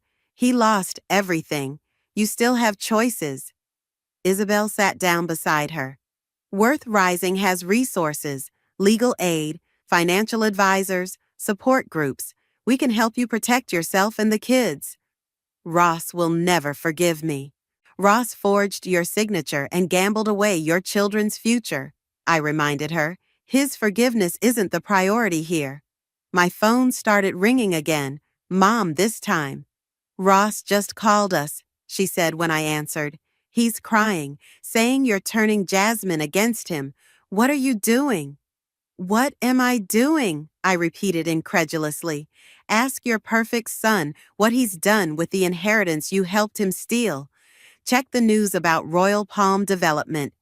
What are you talking about? Better yet, ask him about forging his wife's signature. I'm sure that'll make for great Sunday dinner conversation. I hung up, turning to Jasmine. You have two choices. Keep hiding his secrets and go down with him, or let me help you protect yourself and the kids. She stared at her wedding ring for a long moment. Then she looked up, something steely entering her gaze. Where do we start? Isabel pulled out her laptop. First, we document everything. Then, we call our lawyer. As they began working, my phone lit up with a text from Ross. You'll regret this. I smiled grimly. No, brother, you will. The children's playground at Riverside Park felt like neutral territory. I watched Emerson push Julian on the swings, while Jasmine and I sat on a nearby bench, far enough from other parents to talk privately. He cleaned out the kids' college accounts, Jasmine said, her voice barely audible over the playground noise. The lawyer found the transfers yesterday. Before or after the Royal Palm collapse? Before. He was trying to chase his losses. She twisted her wedding ring, still wearing it, but on her right hand now. The FBI interviewed him yesterday. A delighted shriek from Julian drew our attention. Higher, Emmy! Push me higher! At least they're resilient, I said, watching my niece and nephew play. How are they handling the move? Better than expected. The apartment's small, but they love being closer to their school friends. Jasmine managed a weak smile. The school board approved the financial aid package. They can stay through the end of the year. My phone buzzed. Dad calling. Third time today. I declined it. Your parents keep asking about you, Jasmine said. They're worried. They're worried about Ross, I corrected. They always are. Aunt Kendra. Emerson ran over, cheeks flushed. Can you push me now? Julian's too little to do it right. Am not, Julian protested, jumping off his swing. I followed Emerson to the swings, grateful for the interruption. As I pushed her, my phone buzzed again. A text from Isabel. Ross just showed up at the Worth Rising office, looking for you. Everything okay? Jasmine called from the bench, noticing my expression. Before I could answer, a familiar voice cut through the playground noise. Daddy!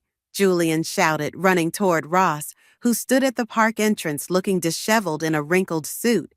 Hey, buddy! Ross caught Julian in a hug, but his eyes were fixed on me.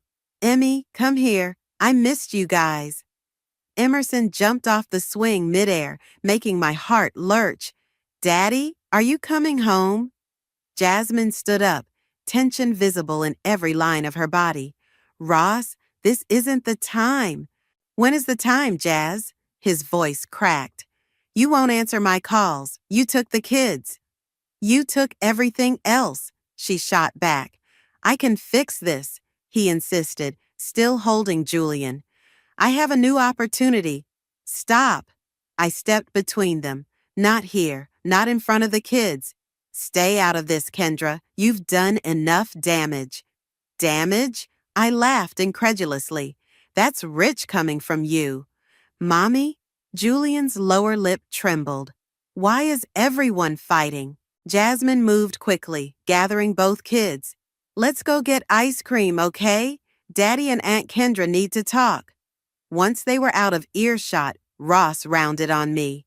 Happy now? You've turned my whole family against me. You did that yourself. I crossed my arms. What do you want, Ross? I want my life back, the life you're destroying with your revenge charity. Worth Rising helps women protect themselves from men like you. Men like me? He ran his hands through his hair, wild-eyed. I'm your brother. I made a mistake, okay? I admit it. But this, getting Jasmine to leave, threatening me with lawyers, you forged her signature, stole your children's college funds. I was going to pay it back. Everything was going to work out if you hadn't turned her against me.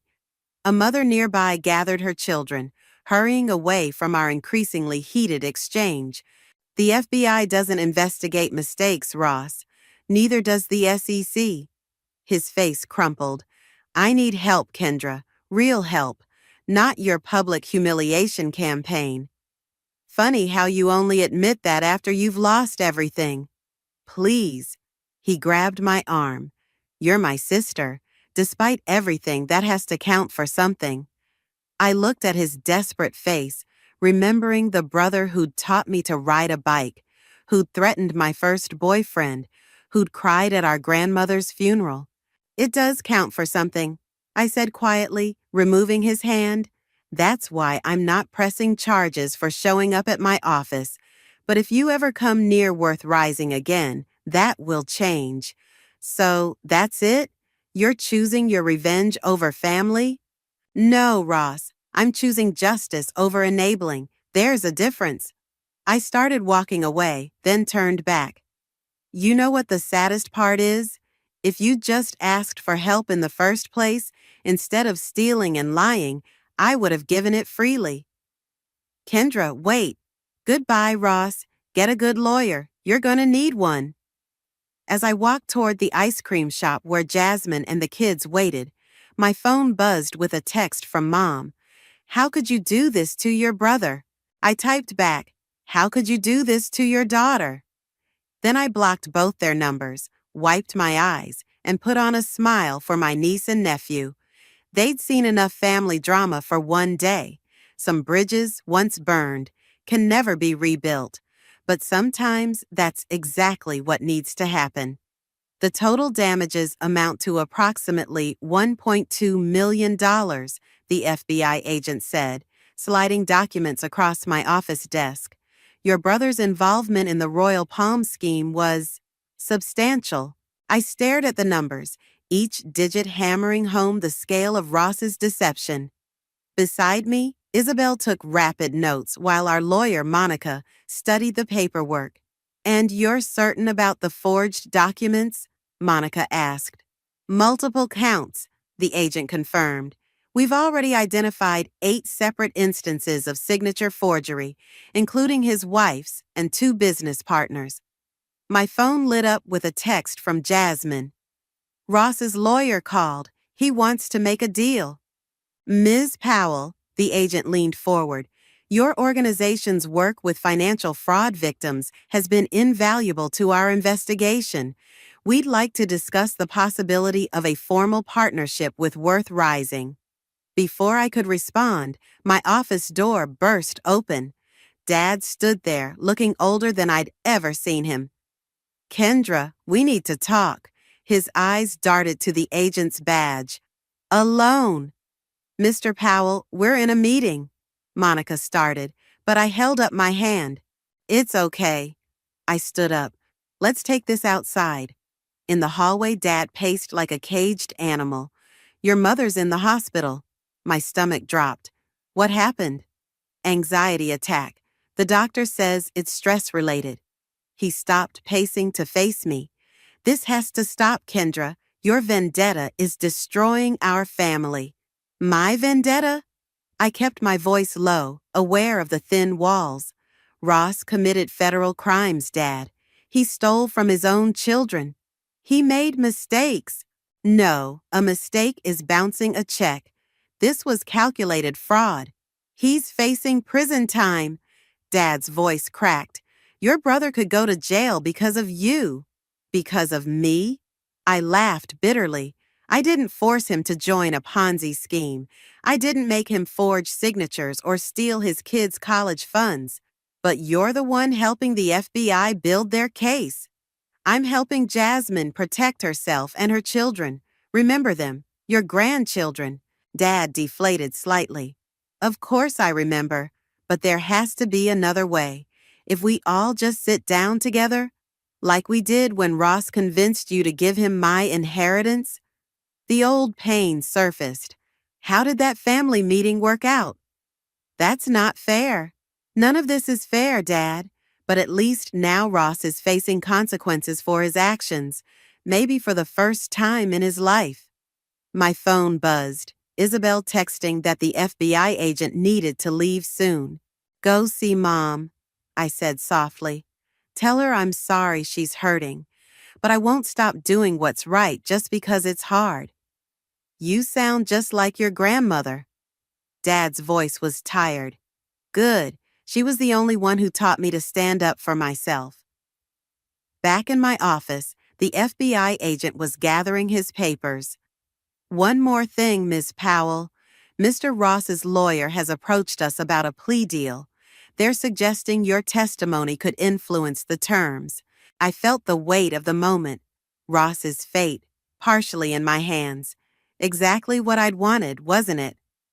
I'll need to think about it, I said carefully. After everyone left, Isabel brought in coffee. You okay? No. I showed her Dad's latest text. Your mother's asking for you. Go, Isabel said firmly. I'll handle things here. The hospital corridor felt endless. Outside Mom's room, I paused, hearing voices inside. She's just angry, Mom, Ross was saying. Once she calms down, don't. Mom's voice was weak but clear. Don't make excuses, not anymore. I pushed the door open. Ross jumped up from his chair, face pale. Mom looked small in the hospital bed.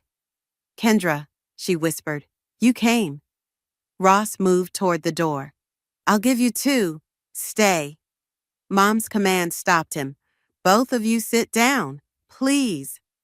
We sat on opposite sides of her bed, like children called to account. I failed you both, Mom said quietly. Ross, we enabled your worst impulses, made excuses, looked the other way. And Kendra, her eyes filled with tears, we betrayed you, chose the easier path over the right one. Mom, don't, Ross started. I'm not finished. She took a shaky breath. Kendra, what you're doing with Worth Rising, your grandmother would be so proud. The tears I'd been holding back spilled over. Ross, Mom turned to him, you need to face what you've done. Really face it. No more schemes, no more excuses. I don't know how, he whispered. I looked at my brother, really looked at him, and saw past the anger for the first time in months. I might have an idea, I said slowly, but you won't like it. Ross met my eyes, and for a moment, I saw a glimmer of the brother I used to know. I'm listening, he said. The Worth Rising annual gala buzzed with energy. 300 guests filled the hotel ballroom, each representing another step in our mission. Isabel was working the crowd like a pro, while I stood backstage, reviewing my speech one last time. 5 minutes, the event coordinator whispered. My phone lit up with a text from Jasmine. We're here. Kids are excited to see you. Ready for this? Isabel appeared beside me, adjusting my microphone. The press is here, major donors, even that senator who's been pushing for financial fraud reform. Is he here? I asked, front row, looking appropriately ashamed. She squeezed my hand. It's not too late to change your mind. Yes, it is. The lights dimmed and I heard the introduction begin. Taking a deep breath, I walked onto the stage. Good evening, I began, facing the sea of faces. 1 year ago, Worth Rising started with a bracelet and a betrayal. I told our story, the real story, holding nothing back. The inheritance, the theft, the transformation of pain into purpose. In the front row, I saw Mom dabbing her eyes while Dad held her hand. But tonight isn't about that story, I continued. It's about the 347 women we've helped this year, about the partnerships we've built, the lives we've changed, and about one more story that needs to be told. I paused, my heart hammering. I'd like to introduce someone. My brother, Ross. The audience murmured as Ross walked onto the stage. He looked different, humbler somehow, in his plain suit and tie. Hello, he said into the microphone, his voice shaking slightly. I'm the betrayal Kendra mentioned. The room went silent.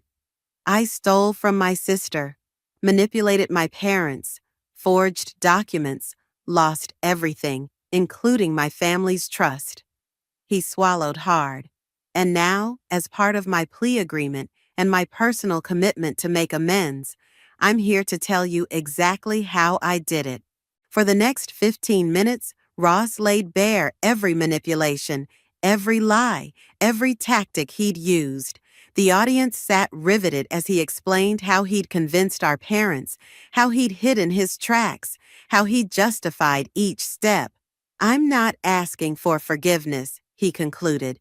I'm here because every person who might be tempted to do what I did needs to see the cost, and every person who might be victimized needs to know the warning signs. In the audience, I saw Jasmine wipe away tears while holding Emerson and Julian close. Worth Rising isn't just about helping victims. I stepped forward. It's about prevention, education, and sometimes redemption. Ross turned to me. Kendra agreed to testify for a lighter sentence if I committed to working with Worth Rising's prevention program, speaking at events, helping identify fraud patterns, teaching others to recognize the manipulation I used. Because sometimes, I added, the best person to prevent a crime is someone who's faced the consequences of committing it. The applause was thunderous. As we left the stage, Ross grabbed my arm. "Thank you," he whispered. "I know I don't deserve." "You're right, you don't." I met his eyes. But this isn't about deserving. It's about choosing to be better. The rest of the evening passed in a blur of handshakes and congratulations. The senator promised support for our new legislation. Donors wrote checks that would fund our expansion plans. Later, as the crowd thinned, I found myself at a quiet table with my family. Julian was asleep in Dad's lap while Emerson showed Mom her latest art project. 3 years, Jasmine said quietly. That's what the plea deal offers. With community service through Worth Rising after release, I added. If he stays clean, keeps his commitments. I will, Ross said firmly. I know words mean nothing now, but I'm going to prove it. To all of you. Actions, not words, Mom said, her voice stronger than it had been in months. Speaking of actions, Isabel interrupted, approaching with a small box. This just arrived from Marcus and Sons. My hands trembled as I opened it. Inside lay Grandma's bracelet. How? I whispered. The original buyer returned it, Isabel explained. Said after seeing our work, he wanted it back where it belonged. Put it on, Emerson urged. As I fastened the bracelet, I caught Ross watching with tears in his eyes. I'm so sorry, he said softly. I know. I touched the familiar silver links. But look what came from it. Around us, the Worth Rising logo glowed on screens displaying our success stories. 347 women, and counting. Sometimes the worst betrayals do lead to the best revelations. But the real power isn't in the revenge. It's in what you build from the ashes. The prison visiting room buzzed with quiet conversations. I sat across from Ross, watching him read the latest Worth Rising quarterly report. 812 women helped, he said, shaking his head in amazement. And the new legislation passed? Unanimously. I tapped the page. The Powell Amendment, they're calling it, makes financial fraud within families a specific offense with heavier penalties. Fitting. He smiled wryly. How's the family?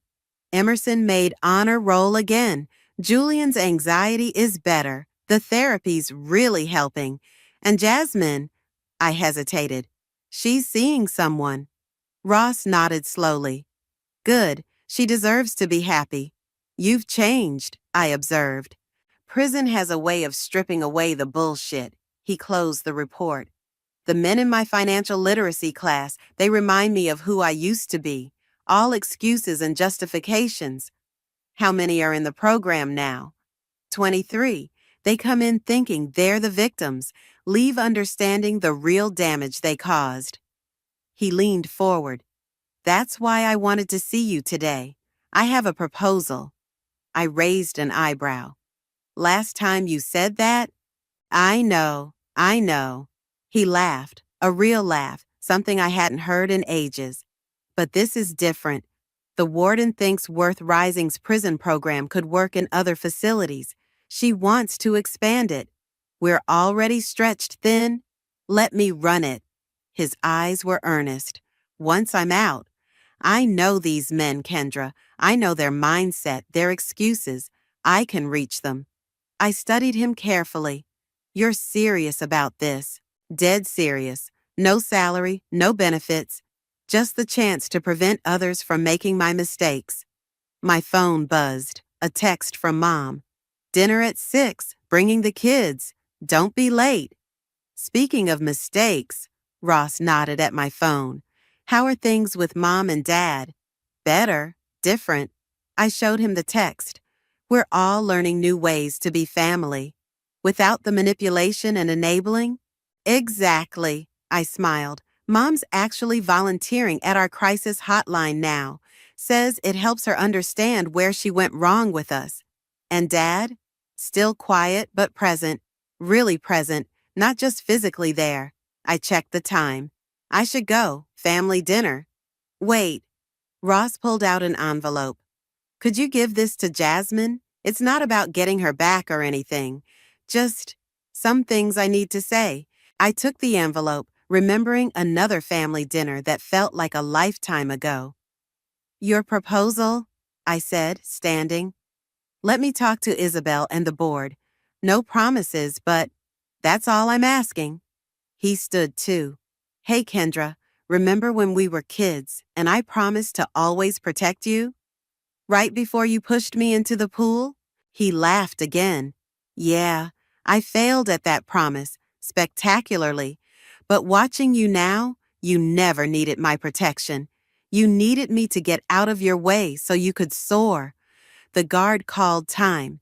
As I gathered my things, Ross touched my arm. The bracelet, he said. Grandma would be proud of how you used it. At home, I changed for dinner, catching sight of the bracelet in my mirror. Its silver surface had tiny scratches now, battle scars from a year of work, meetings, and healing. My phone rang. Isabel. You'll never believe this, she said without preamble. Remember Sarah, our first success story? Of course. What about her? She just donated $50,000 to Worth Rising, said she sold her tech startup and wanted to give back. I sat down, remembering Sarah trembling in our workshop, sleeping in her car. That's not all, Isabel continued. She wants to join the board, says she has ideas for expanding our tech training program. The doorbell rang, Mom and Dad, early as usual, with Emerson and Julian's voices carrying through the door.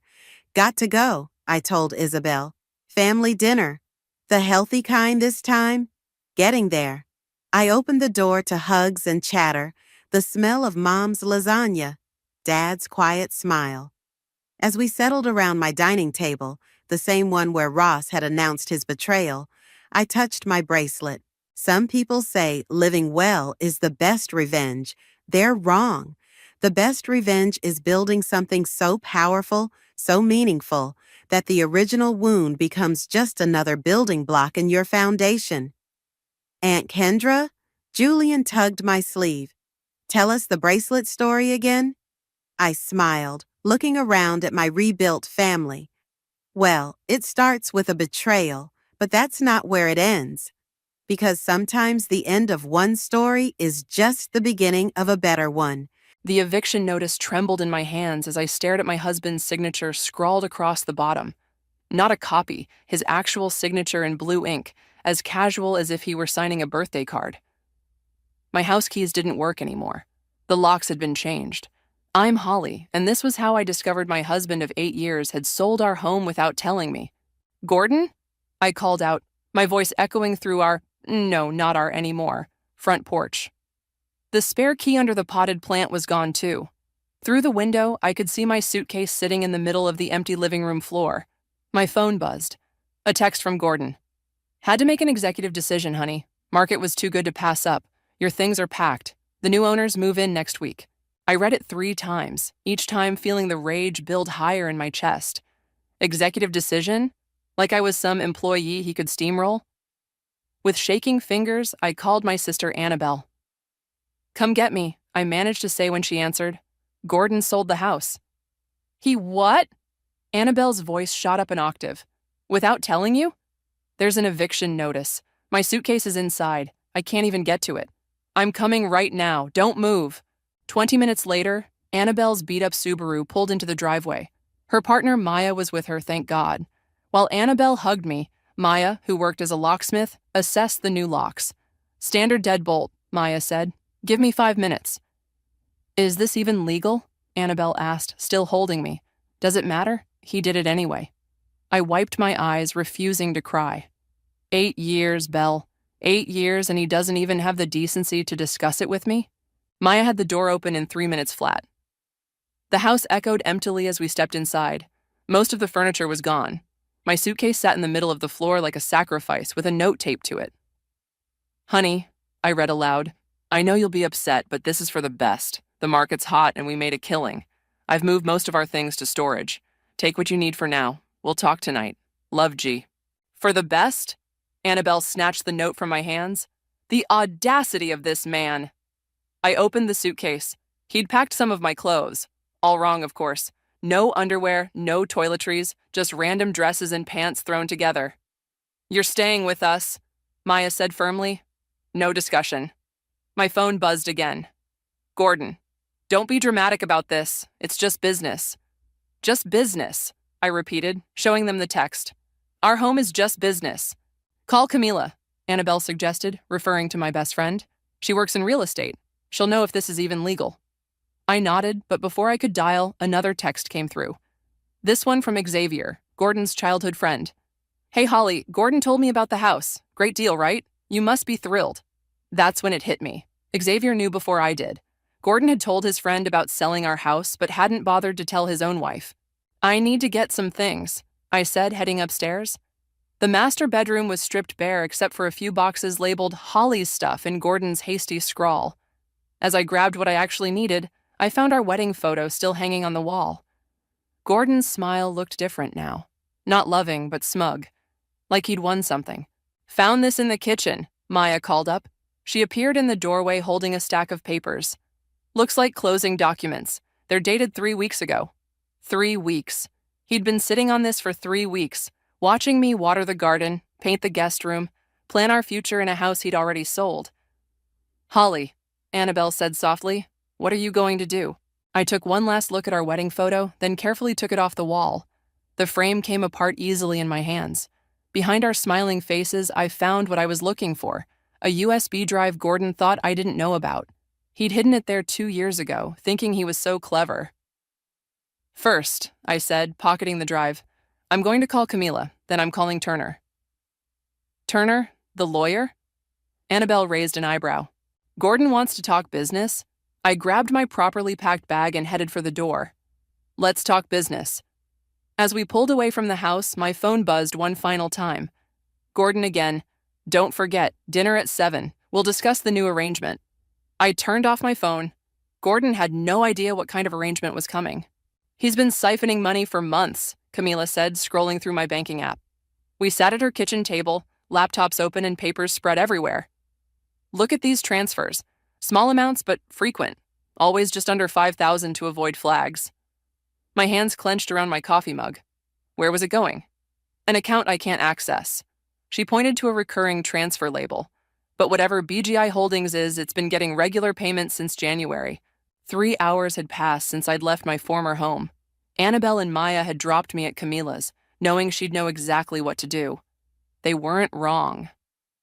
My phone, now turned back on, showed 15 missed calls from Gordon. I ignored them all. "Turner will be here in 20 minutes, Camila said, checking her watch. "He's bringing the property records." "I still can't believe Gordon knew Xavier knew before me," I said, pulling up the text messages. They were probably laughing about it. Camila's face darkened. "Speaking of Xavier," she turned her laptop toward me. "Look who owns BGI Holdings." There it was, Xavier's name, clear as day, listed as the primary owner. My phone buzzed again. "Gordon, where are you? We need to talk about this like adults." Like adults? I scoffed. Where was this adult conversation when he was selling our house? The doorbell rang. Turner arrived with a briefcase and a grim expression. "Holly," he said, sitting down, "I've reviewed the sale documents. There's good news and bad news." "Bad news first," I said. "The sale is legal. Gordon had the right to sell because the house was only in his name." "What?" I nearly knocked over my coffee. "That's impossible. We bought it together." "Check your closing documents from the purchase," Turner said. I pulled out the USB drive I'd taken from behind our wedding photo. Gordon wasn't the only one who could be clever. I'd been making copies of important documents for years, just in case. As I scrolled through the files, my stomach dropped. The deed only listed Gordon as the owner. "But I paid half the down payment," I said. "I have proof. It's right here." I pulled up the transfer records. "That's the good news," Turner said, leaning forward. "You've maintained excellent records. Every contribution you've made is documented. That gives us leverage." "Leverage for what?" "A lawsuit," Camila cut in. "He sold your home without consent while taking your money under false pretenses." My phone buzzed yet again. This time it was Xavier. "Gordon's worried sick. Just come home and work this out." "Home?" I laughed bitterly. "What home?" Turner pulled out more papers. "There's something else you should see. The sale price of your house. It's well below market value, almost suspiciously so." Camila grabbed the papers. "He sold a $750,000 house for $600,000 in this market? That makes no sense unless there's something we're not seeing," Turner finished. I remembered the USB drive. Wait, I dug deeper into the files, finding a folder labeled Taxes 2022. "Look at this. An LLC Gordon created last year, and look who else is on it." Xavier's name appeared again, along with 3 other names I didn't recognize. "Call up the property records for that buyer," Camila said suddenly. "The one who bought your house." Turner typed quickly on his laptop. "The buyer is Riverview Properties LLC, registered 6 months ago." "Check the owners," I said, already knowing what we'd find. Sure enough, Riverview Properties LLC was owned by the same people in Gordon's LLC. "They're flipping it," Camila said, her real estate experience kicking in. "Buy low through a shell company, renovate, sell high. The profit stays hidden in the LLC, away from me," I finished, "in case of divorce." My phone buzzed one last time. "Gordon. This silent treatment is childish. I'm trying to build a future for us." I stood up, a strange calm settling over me. "Turner, what exactly do you need to build a case? Bank records, proof of contribution, evidence of deliberate deception?" He gestured at the spread of documents before us. "Which you seem to have in spades." "And how long should I wait to respond to Gordon?" Camila and Turner exchanged looks. "Give me 48 hours," Turner said. "Don't tell him anything. Don't meet him. Don't respond. Let him think you're too emotional to think straight." I nodded, picking up my phone. One last message appeared, from Maya. "Remember, the best revenge isn't served hot or cold. It's served when they least expect it." I turned my phone off again and looked at Turner. "Let's talk about what happens next." "Every deposit, every transfer, every contribution you've made to joint expenses," Turner said, organizing files on his desk. "It's all here, going back 10 years. I had spent the last 2 days holed up in Turner's office, piecing together my financial history. Camila sat beside me, taking notes and highlighting patterns we'd found. "Look at this," Camila pointed to a spreadsheet. "You paid for the kitchen renovation last year, $40,000 from your inheritance." "Which mysteriously increased the house's value by $90,000, Turner added. "Money that Gordon and his friends will now pocket." My phone lit up with another message from Gordon. 3 days of silence.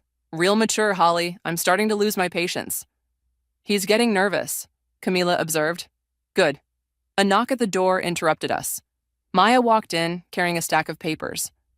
"You were right about the renovation company," she said, dropping the documents on Turner's desk. "It's owned by one of the LLC partners. They've been flipping houses all over town using the same scheme." I flipped through the papers. "These are all recent sales?" "Last 18 months, Maya confirmed. "They buy low through shell companies, renovate using their own company, then sell high through different shells. The profits never touch personal accounts." Turner leaned back, a slight smile playing on his lips. "This is better than we hoped. It's not just your house, it's a pattern." My phone buzzed again. this time from Annabelle. Gordon just showed up at my place looking for you. I told him to get lost. Also, you need to see what Xavier's wife just posted on Facebook. I pulled up the post. There it was, Xavier's wife showing off their new vacation home in Aspen, the same week my house had been sold. That's interesting timing, Camila said, looking over my shoulder. Wonder where that down payment came from. Turner was already typing. Property records show. Would you look at that? Purchased through BGI Holdings. The same company getting those regular transfers from Gordon, I said quietly. Maya sat down next to me. Holly, I know this is overwhelming, but you need to hear something. She pulled out her phone and played a voice message from Gordon. Maya, I know you and Annabelle are hiding her. Gordon's voice filled the room. Just tell Holly she's being ridiculous. This is business. The house was in my name. I had every right. She needs to understand her place in this marriage. My hands stopped shaking. Something inside me hardened. My place? I repeated. Let me show him my place. Turner pulled out a fresh legal pad. Here's what we're going to do. First, we file an emergency injunction to freeze the sale proceeds. Then, we go after the LLC for fraud. Won't that tip our hand? Camila asked. No, Turner smiled, because Holly here has something they don't know about. I pulled out the USB drive. Gordon's private records, everything he thought was safely hidden behind our wedding photo. Including emails between him and Xavier discussing this scheme going back 2 years, Maya added. Another message from Gordon. I'm giving you until tomorrow to come home and discuss this reasonably. After that, things will have to change. Things will change all right, I muttered. Turner handed me a document. Sign here. This gives us permission to subpoena all the LLC records. As I signed, Camila's phone pinged. She read the message and let out a low whistle. What? I asked. Remember that real estate agent I called? She just sent over Gordon's showing appointments from last month. Guess who was looking at penthouses downtown? I didn't need to guess. Gordon had been planning his exit strategy for months. Maya put her hand on my shoulder. Holly, whatever you decide to do next, we're all behind you. Turner, I said, straightening in my chair. How long until everything's ready? Give me till Friday, then we can move. I nodded, picking up my phone. One new message waited, from Xavier's wife. Holly, we need to talk. There's something you should know about Gordon and Xavier's business trips to Aspen. Friday it is, I said, looking at Turner. Time to show Gordon exactly what my place is in this marriage. Camila grinned. Should we tell him you're coming? No, I replied, finally allowing myself a small smile. Let's make it a surprise. After all, he loves making executive decisions without consulting me. Let's see how he likes it when the tables are turned. Turner gathered the documents into his briefcase. Remember, not a word to anyone. Let them think you're still too emotional to function. The element of surprise is our biggest advantage. I looked at my phone one last time before turning it off. Gordon's last message glowed on the screen. I hope you're using this time to think about your behavior. Oh, I was thinking all right. Just not the way he imagined. You're late, Gordon snapped as I slid into my seat at his favorite restaurant. 5 days of silence had clearly worn on him. His usual perfectly pressed shirt was wrinkled, his hair unkempt. Traffic, I murmured, playing the part of the chastised wife. Across the restaurant, Camila sat at the bar, pretending to read a book while keeping watch. I ordered for you already, Gordon said, his tone softening slightly. Your usual salmon? Of course he had. Heaven forbid I make my own choices. Where have you been staying? He asked, trying to sound casual. I shrugged, examining my menu despite his already ordering. Around? This silent treatment is beneath you, Holly. I've been trying to reach you for days. The waiter arrived with our drinks. I noticed Gordon had ordered me white wine, though I'd switched to red months ago, another detail he'd never bothered to notice. How's Xavier? I asked innocently. Enjoying his new place in Aspen? Gordon's hand tightened around his whiskey glass. What does that have to do with anything? Just making conversation. Isn't that what you wanted? To talk? Before he could respond, my phone buzzed. A text from Turner. Done. All accounts frozen. I took a sip of the wine I didn't want, watching Gordon over the rim of my glass. His phone buzzed in his pocket, then again, and again. Excuse me, he said, pulling it out. I watched his face change as he read the messages. I need to make a call. The moment he stepped away, Camila slid into his seat. Xavier's blowing up his phone, she whispered. Turner's injunction just hit. They can't access any of the LLC accounts. How long until he realizes about the other accounts? Minutes, maybe seconds. Gordon returned, his face pale. Holly, I need to handle something. We'll have to do this another time. But you ordered my salmon, I said, widening my eyes. And we haven't even talked about the house yet. His phone buzzed again. This time, he answered it at the table. What do you mean, frozen? He hissed into the phone. How can they all be frozen? I could hear Xavier's panicked voice on the other end. Check the backup account, Gordon snapped. Then, what do you mean it's empty? That's impossible. I pulled out my own phone, opening my banking app. Oh, honey, I said softly. Is something wrong with the accounts? His head snapped up, eyes narrowing. What did you do? Me? I'm just a wife who doesn't understand business, remember? The waiter appeared with our food. The salmon for the lady? She's not staying, Gordon growled. Actually, I said, smoothing my napkin, I think I am. You did order for me, after all. His phone buzzed yet again. This time it was a text from his bank. I knew exactly what it said. The same message I'd received an hour ago when I'd transferred every penny from our joint accounts. Holly, he said, his voice dangerously low. What have you done? Made an executive decision, I replied, cutting into my salmon. The market was too good to pass up. You can't do this. Really? The accounts were in my name too, unlike the house. The color drained from his face. How did you know about that? Or about BGI Holdings? Or about the shell companies? I took another bite of salmon. It's actually quite good. You always did know what I liked. Well, except for the wine. His phone kept buzzing. Messages from Xavier, from their other partners, from their banks. This is illegal, he sputtered. Camila appeared at our table again, this time with Turner. Actually, Turner said, placing a thick envelope on the table, everything she's done is perfectly legal, unlike, say, using shell companies to hide assets from your spouse, or fraudulently using someone's inheritance money for personal gain. Gordon's face went from white to red. You brought a lawyer to dinner? Well, you brought Xavier into our marriage, I countered. Fair is fair. Mrs. McDonald, Turner said formally, shall we proceed with filing the divorce papers? Divorce? Gordon choked. Holly, be reasonable. I stood up, finally meeting his eyes. I am being reasonable. In fact, I'm being business-minded. Isn't that what you wanted? You'll regret this, Gordon threatened. No, I said, picking up my purse. I regret not doing it sooner. Oh, and Gordon, the salmon really was excellent. You should try it. I already paid for it, with what's left of your credit card.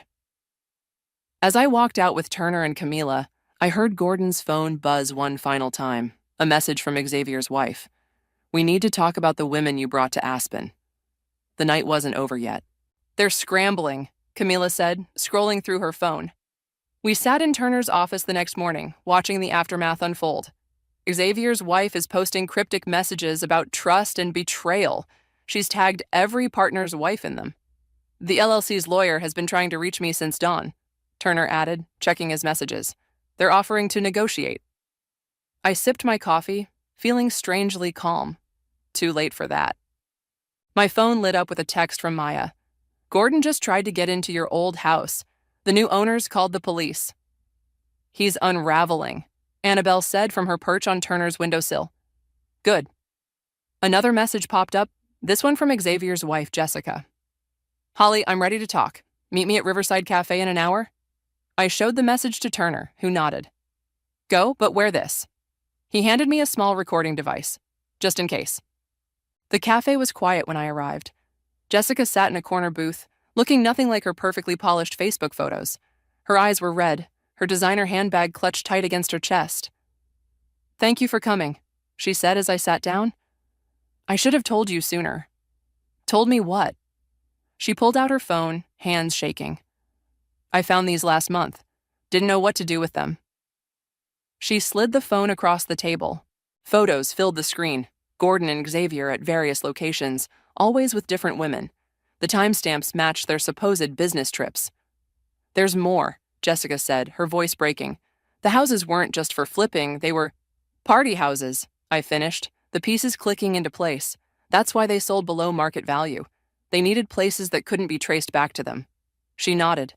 The women, some of them were escorts, expensive ones, paid through BGI Holdings, I said. That's what the regular transfers were for. My phone buzzed. A message from Gordon. Whatever Jessica tells you is a lie. She's unstable. Don't trust her. I showed Jessica the text. She laughed bitterly. Unstable? I have bank statements, Holly, receipts, hotel bookings, everything. Would you be willing to show those to my lawyer? I'll do better than that. She pulled out a USB drive. I'll give them to you. Xavier doesn't know I made copies. Just then, both our phones buzzed simultaneously. A group message from Xavier to several numbers. Emergency meeting at the office. Everyone needs to be there. No exceptions. He's panicking, Jessica said. They all are. The wives are talking to each other now, comparing notes. I stood up. Come with me to Turner's office. We need to move fast. Back at Turner's, the pieces fell into place rapidly. Jessica's evidence, combined with what we already had, painted a picture far darker than simple real estate fraud. This changes everything, Turner said, reviewing the files.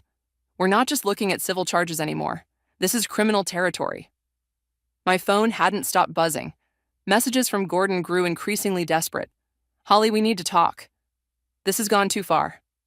Think about what you're doing to our family. I can explain everything. Camila, who'd been quiet, suddenly sat up straight. Look at this, she said, pointing to her laptop. They're trying to transfer the house again, to another shell company. They can't, Turner said. The injunction. They're trying anyway. Desperate men do desperate things. As if on cue, Annabelle burst into the office. Gordon's at the house again. The owner's called. He's trying to break in. Turner was already dialing. I'm calling the police. This ends now. I picked up my phone, finally responding to Gordon's messages. Stop trying to enter the house. It's not yours anymore. Just like I'm not yours anymore. His reply came instantly. You have no idea what you're doing. You're ruining everything we built. No, I typed back. I'm exposing what you built. There's a difference. Jessica touched my arm. There's one more thing you should know. She pulled up another photo on her phone. It showed Gordon with a young woman entering a jewelry store. This was last week, right after he sold your house. The woman wore the same dress I'd once admired in a shop window. Gordon had called it tacky then, said it wasn't my style. Send it to me, I said quietly. My phone buzzed one final time. A message from Xavier. Holly, whatever Gordon's done, we can work this out. Name your price. I looked at Turner. They're offering a buyout. He smiled grimly. They don't understand, do they? This isn't about money anymore. No, I agreed, standing up.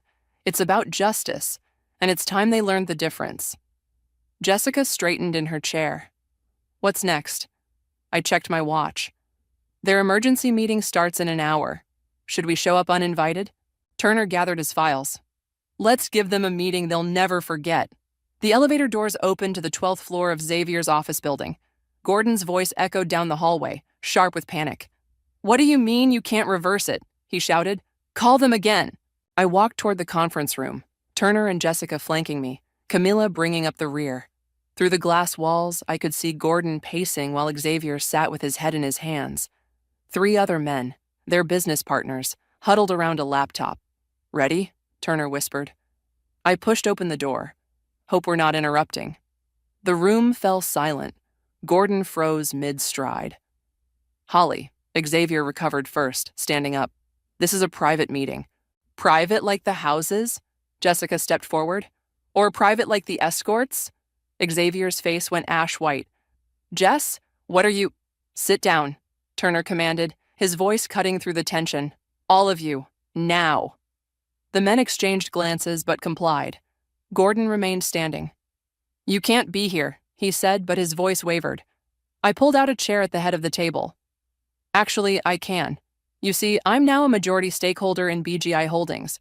That's impossible, one of the partners sputtered. Check your phones, Camila suggested sweetly. They did. The color drained from their faces as they saw the notifications. How? Gordon demanded. Remember that emergency fund you kept in the Cayman account? I smiled. The one you thought I didn't know about? Turns out, having my name on the account meant I could use it to buy shares. A lot of shares. You can't do this, Xavier said. She already has, Turner interjected, dropping a thick folder on the table, along with providing evidence of fraud, money laundering, and several other interesting activities to the relevant authorities. Gordon lunged for the folder. I pulled it back. I said. You might want to see this first. I nodded to Camila, who started playing a video on the conference room screen. Security footage appeared, showing Gordon and Xavier entering various properties with different women. The timestamps matched Jessica's photos perfectly. We have hundreds of hours of this, I said quietly. From every house you've flipped. Holly, Gordon's voice turned pleading. Whatever you think this is, save it, Jessica cut in. I already told her everything. About the houses, the women, the parties, all of it. Xavier slumped in his chair. Jess, please. The FBI is very interested in your business model, Turner continued, his tone conversational, particularly the part about using real estate transactions to launder money for your little side business. The other partners started whispering frantically among themselves. You have two options, I said, standing up. Option 1, we turn everything over to the authorities. You all face charges. Your other properties get seized.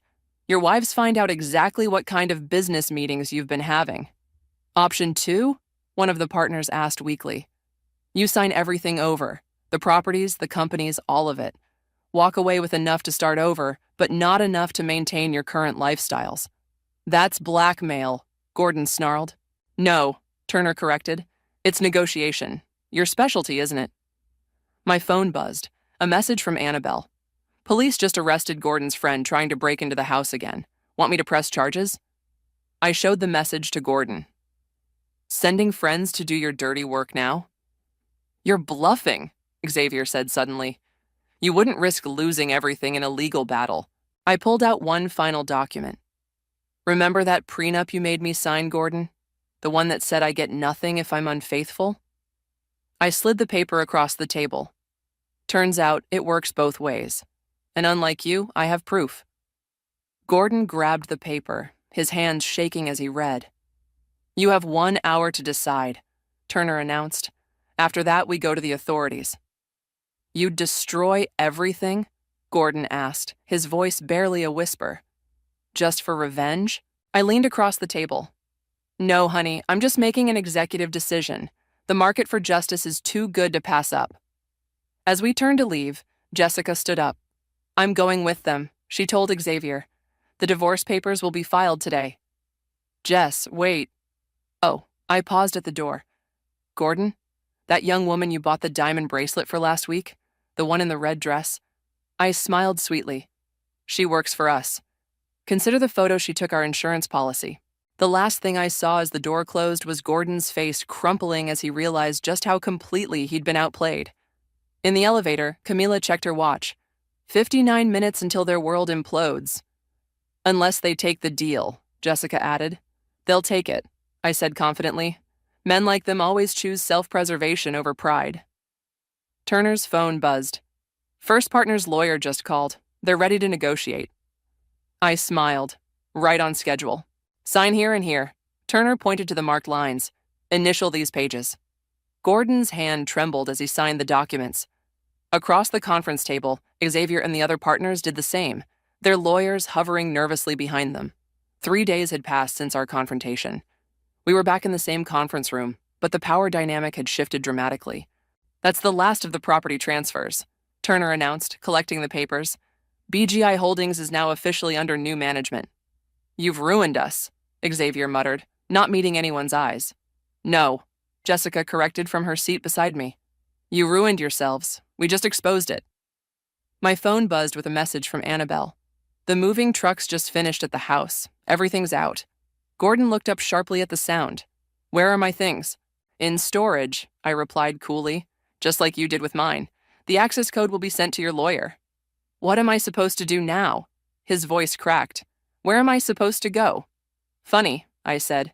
Those are the exact questions I asked myself when you sold our house. One of the partners stood up abruptly. This is insane. We had a good thing going. A good thing? Camila interrupted, pulling up photos on the conference room screen. You mean these good things? Images flashed across the screen. Their parties, their secret meetings, bank statements showing suspicious transfers. Enough, Turner said firmly. The deals are signed. You've all been more than fairly compensated considering the alternatives. Fairly compensated, Gordon spat. You've taken everything. Not everything, I corrected. Just the illegally obtained assets. You each still have your personal accounts. Well, what's left of them? Xavier's lawyer cleared his throat. My client would like to discuss the matter of the Aspen property. The property purchased with laundered money? Turner raised an eyebrow. That property has been surrendered to authorities as evidence of criminal activity. Unless you'd like to explain its funding source to the FBI?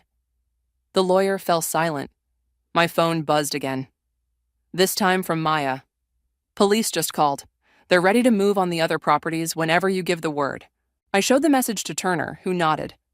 Gentlemen, he announced, I suggest you use what's left of your resources to start fresh, somewhere far away, because once this goes public... Public? Xavier's head snapped up.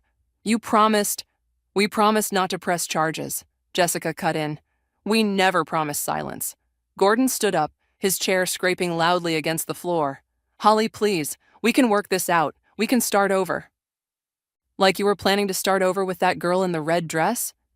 I pulled out one final photo. Gordon in the jewelry store, caught in the act. How much did that bracelet cost? More or less than my inheritance you stole? He collapsed back into his chair, defeated. Mr. Gordon, Turner said firmly, I suggest you leave now. Your new apartment lease starts today. The address has been sent to your lawyer. New apartment? Gordon looked confused. 1 bedroom, 3rd floor walk-up, I said. The rent fits within your new budget. I picked it myself. Considered it my final executive decision in our marriage. The partners filed out one by one, their lawyers herding them toward the elevators. Xavier paused at the door. Jessica, he started. Save it, she cut him off.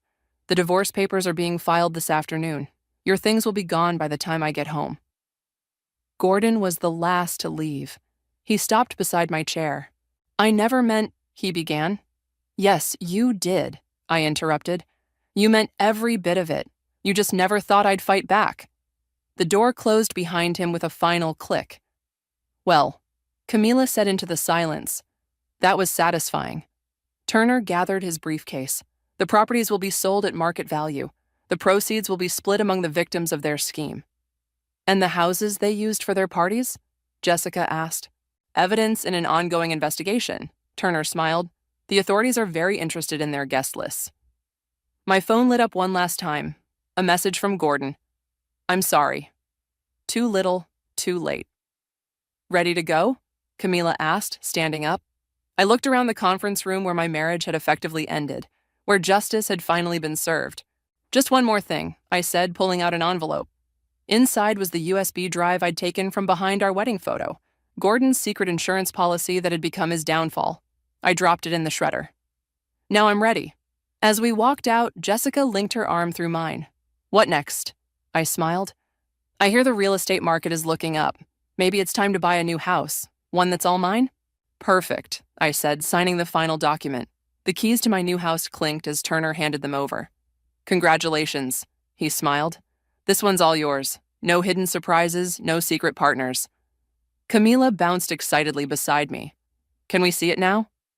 We drove to the house, my house, in comfortable silence. It sat on a quiet street, smaller than my old home, but somehow more significant. The garden needed work. The paint was chipping, but it was mine. All mine. Look what we brought, Annabelle's voice rang out as we pulled up. She and Maya stood on the porch, holding paint rollers and takeout bags. We thought you might want to make it yours right away, Maya explained. My phone buzzed, a news alert. The headline made me pause.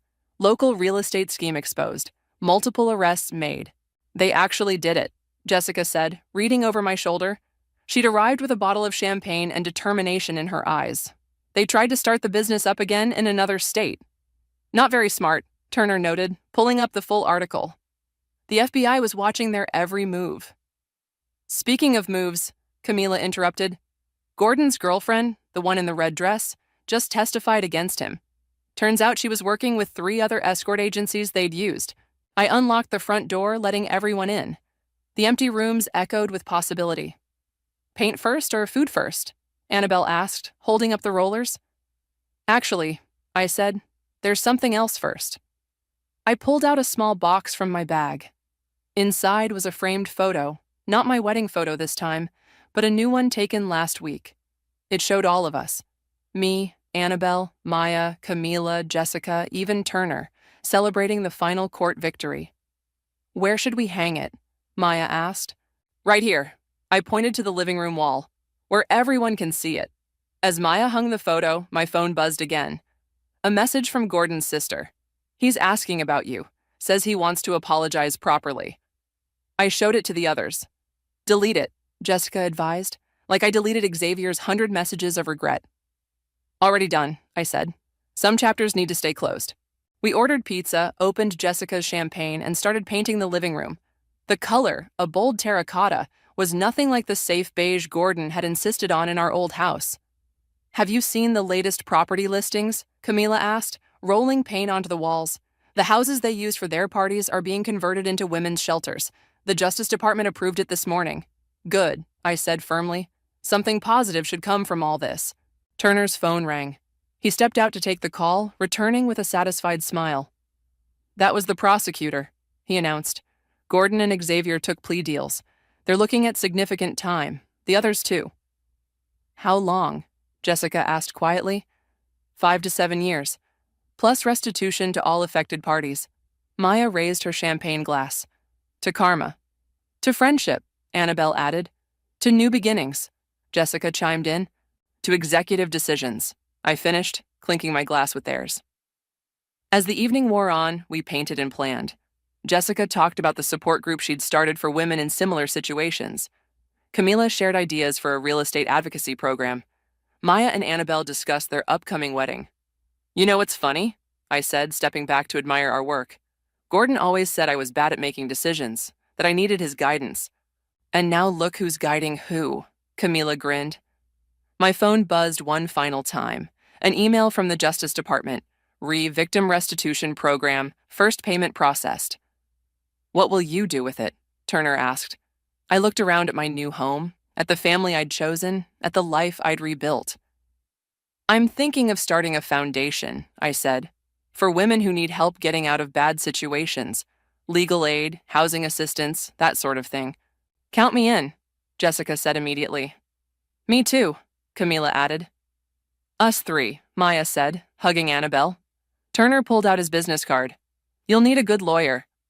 I looked at the newly painted wall, at our group photo hanging proudly in the center. The terracotta color reminded me of sunrise, fitting for this new chapter. You know what Gordon used to say about sunrise? I picked up my paint roller again. That it was just the same sun, different day. And what do you say? Annabelle asked. I dipped the roller in paint, adding another stroke to my fresh start. I say it's a new sun, a new day, and this time, I'm the one making the executive decisions. The room filled with laughter and agreement, the sound echoing off newly painted walls that would never hide secrets or shelter lies.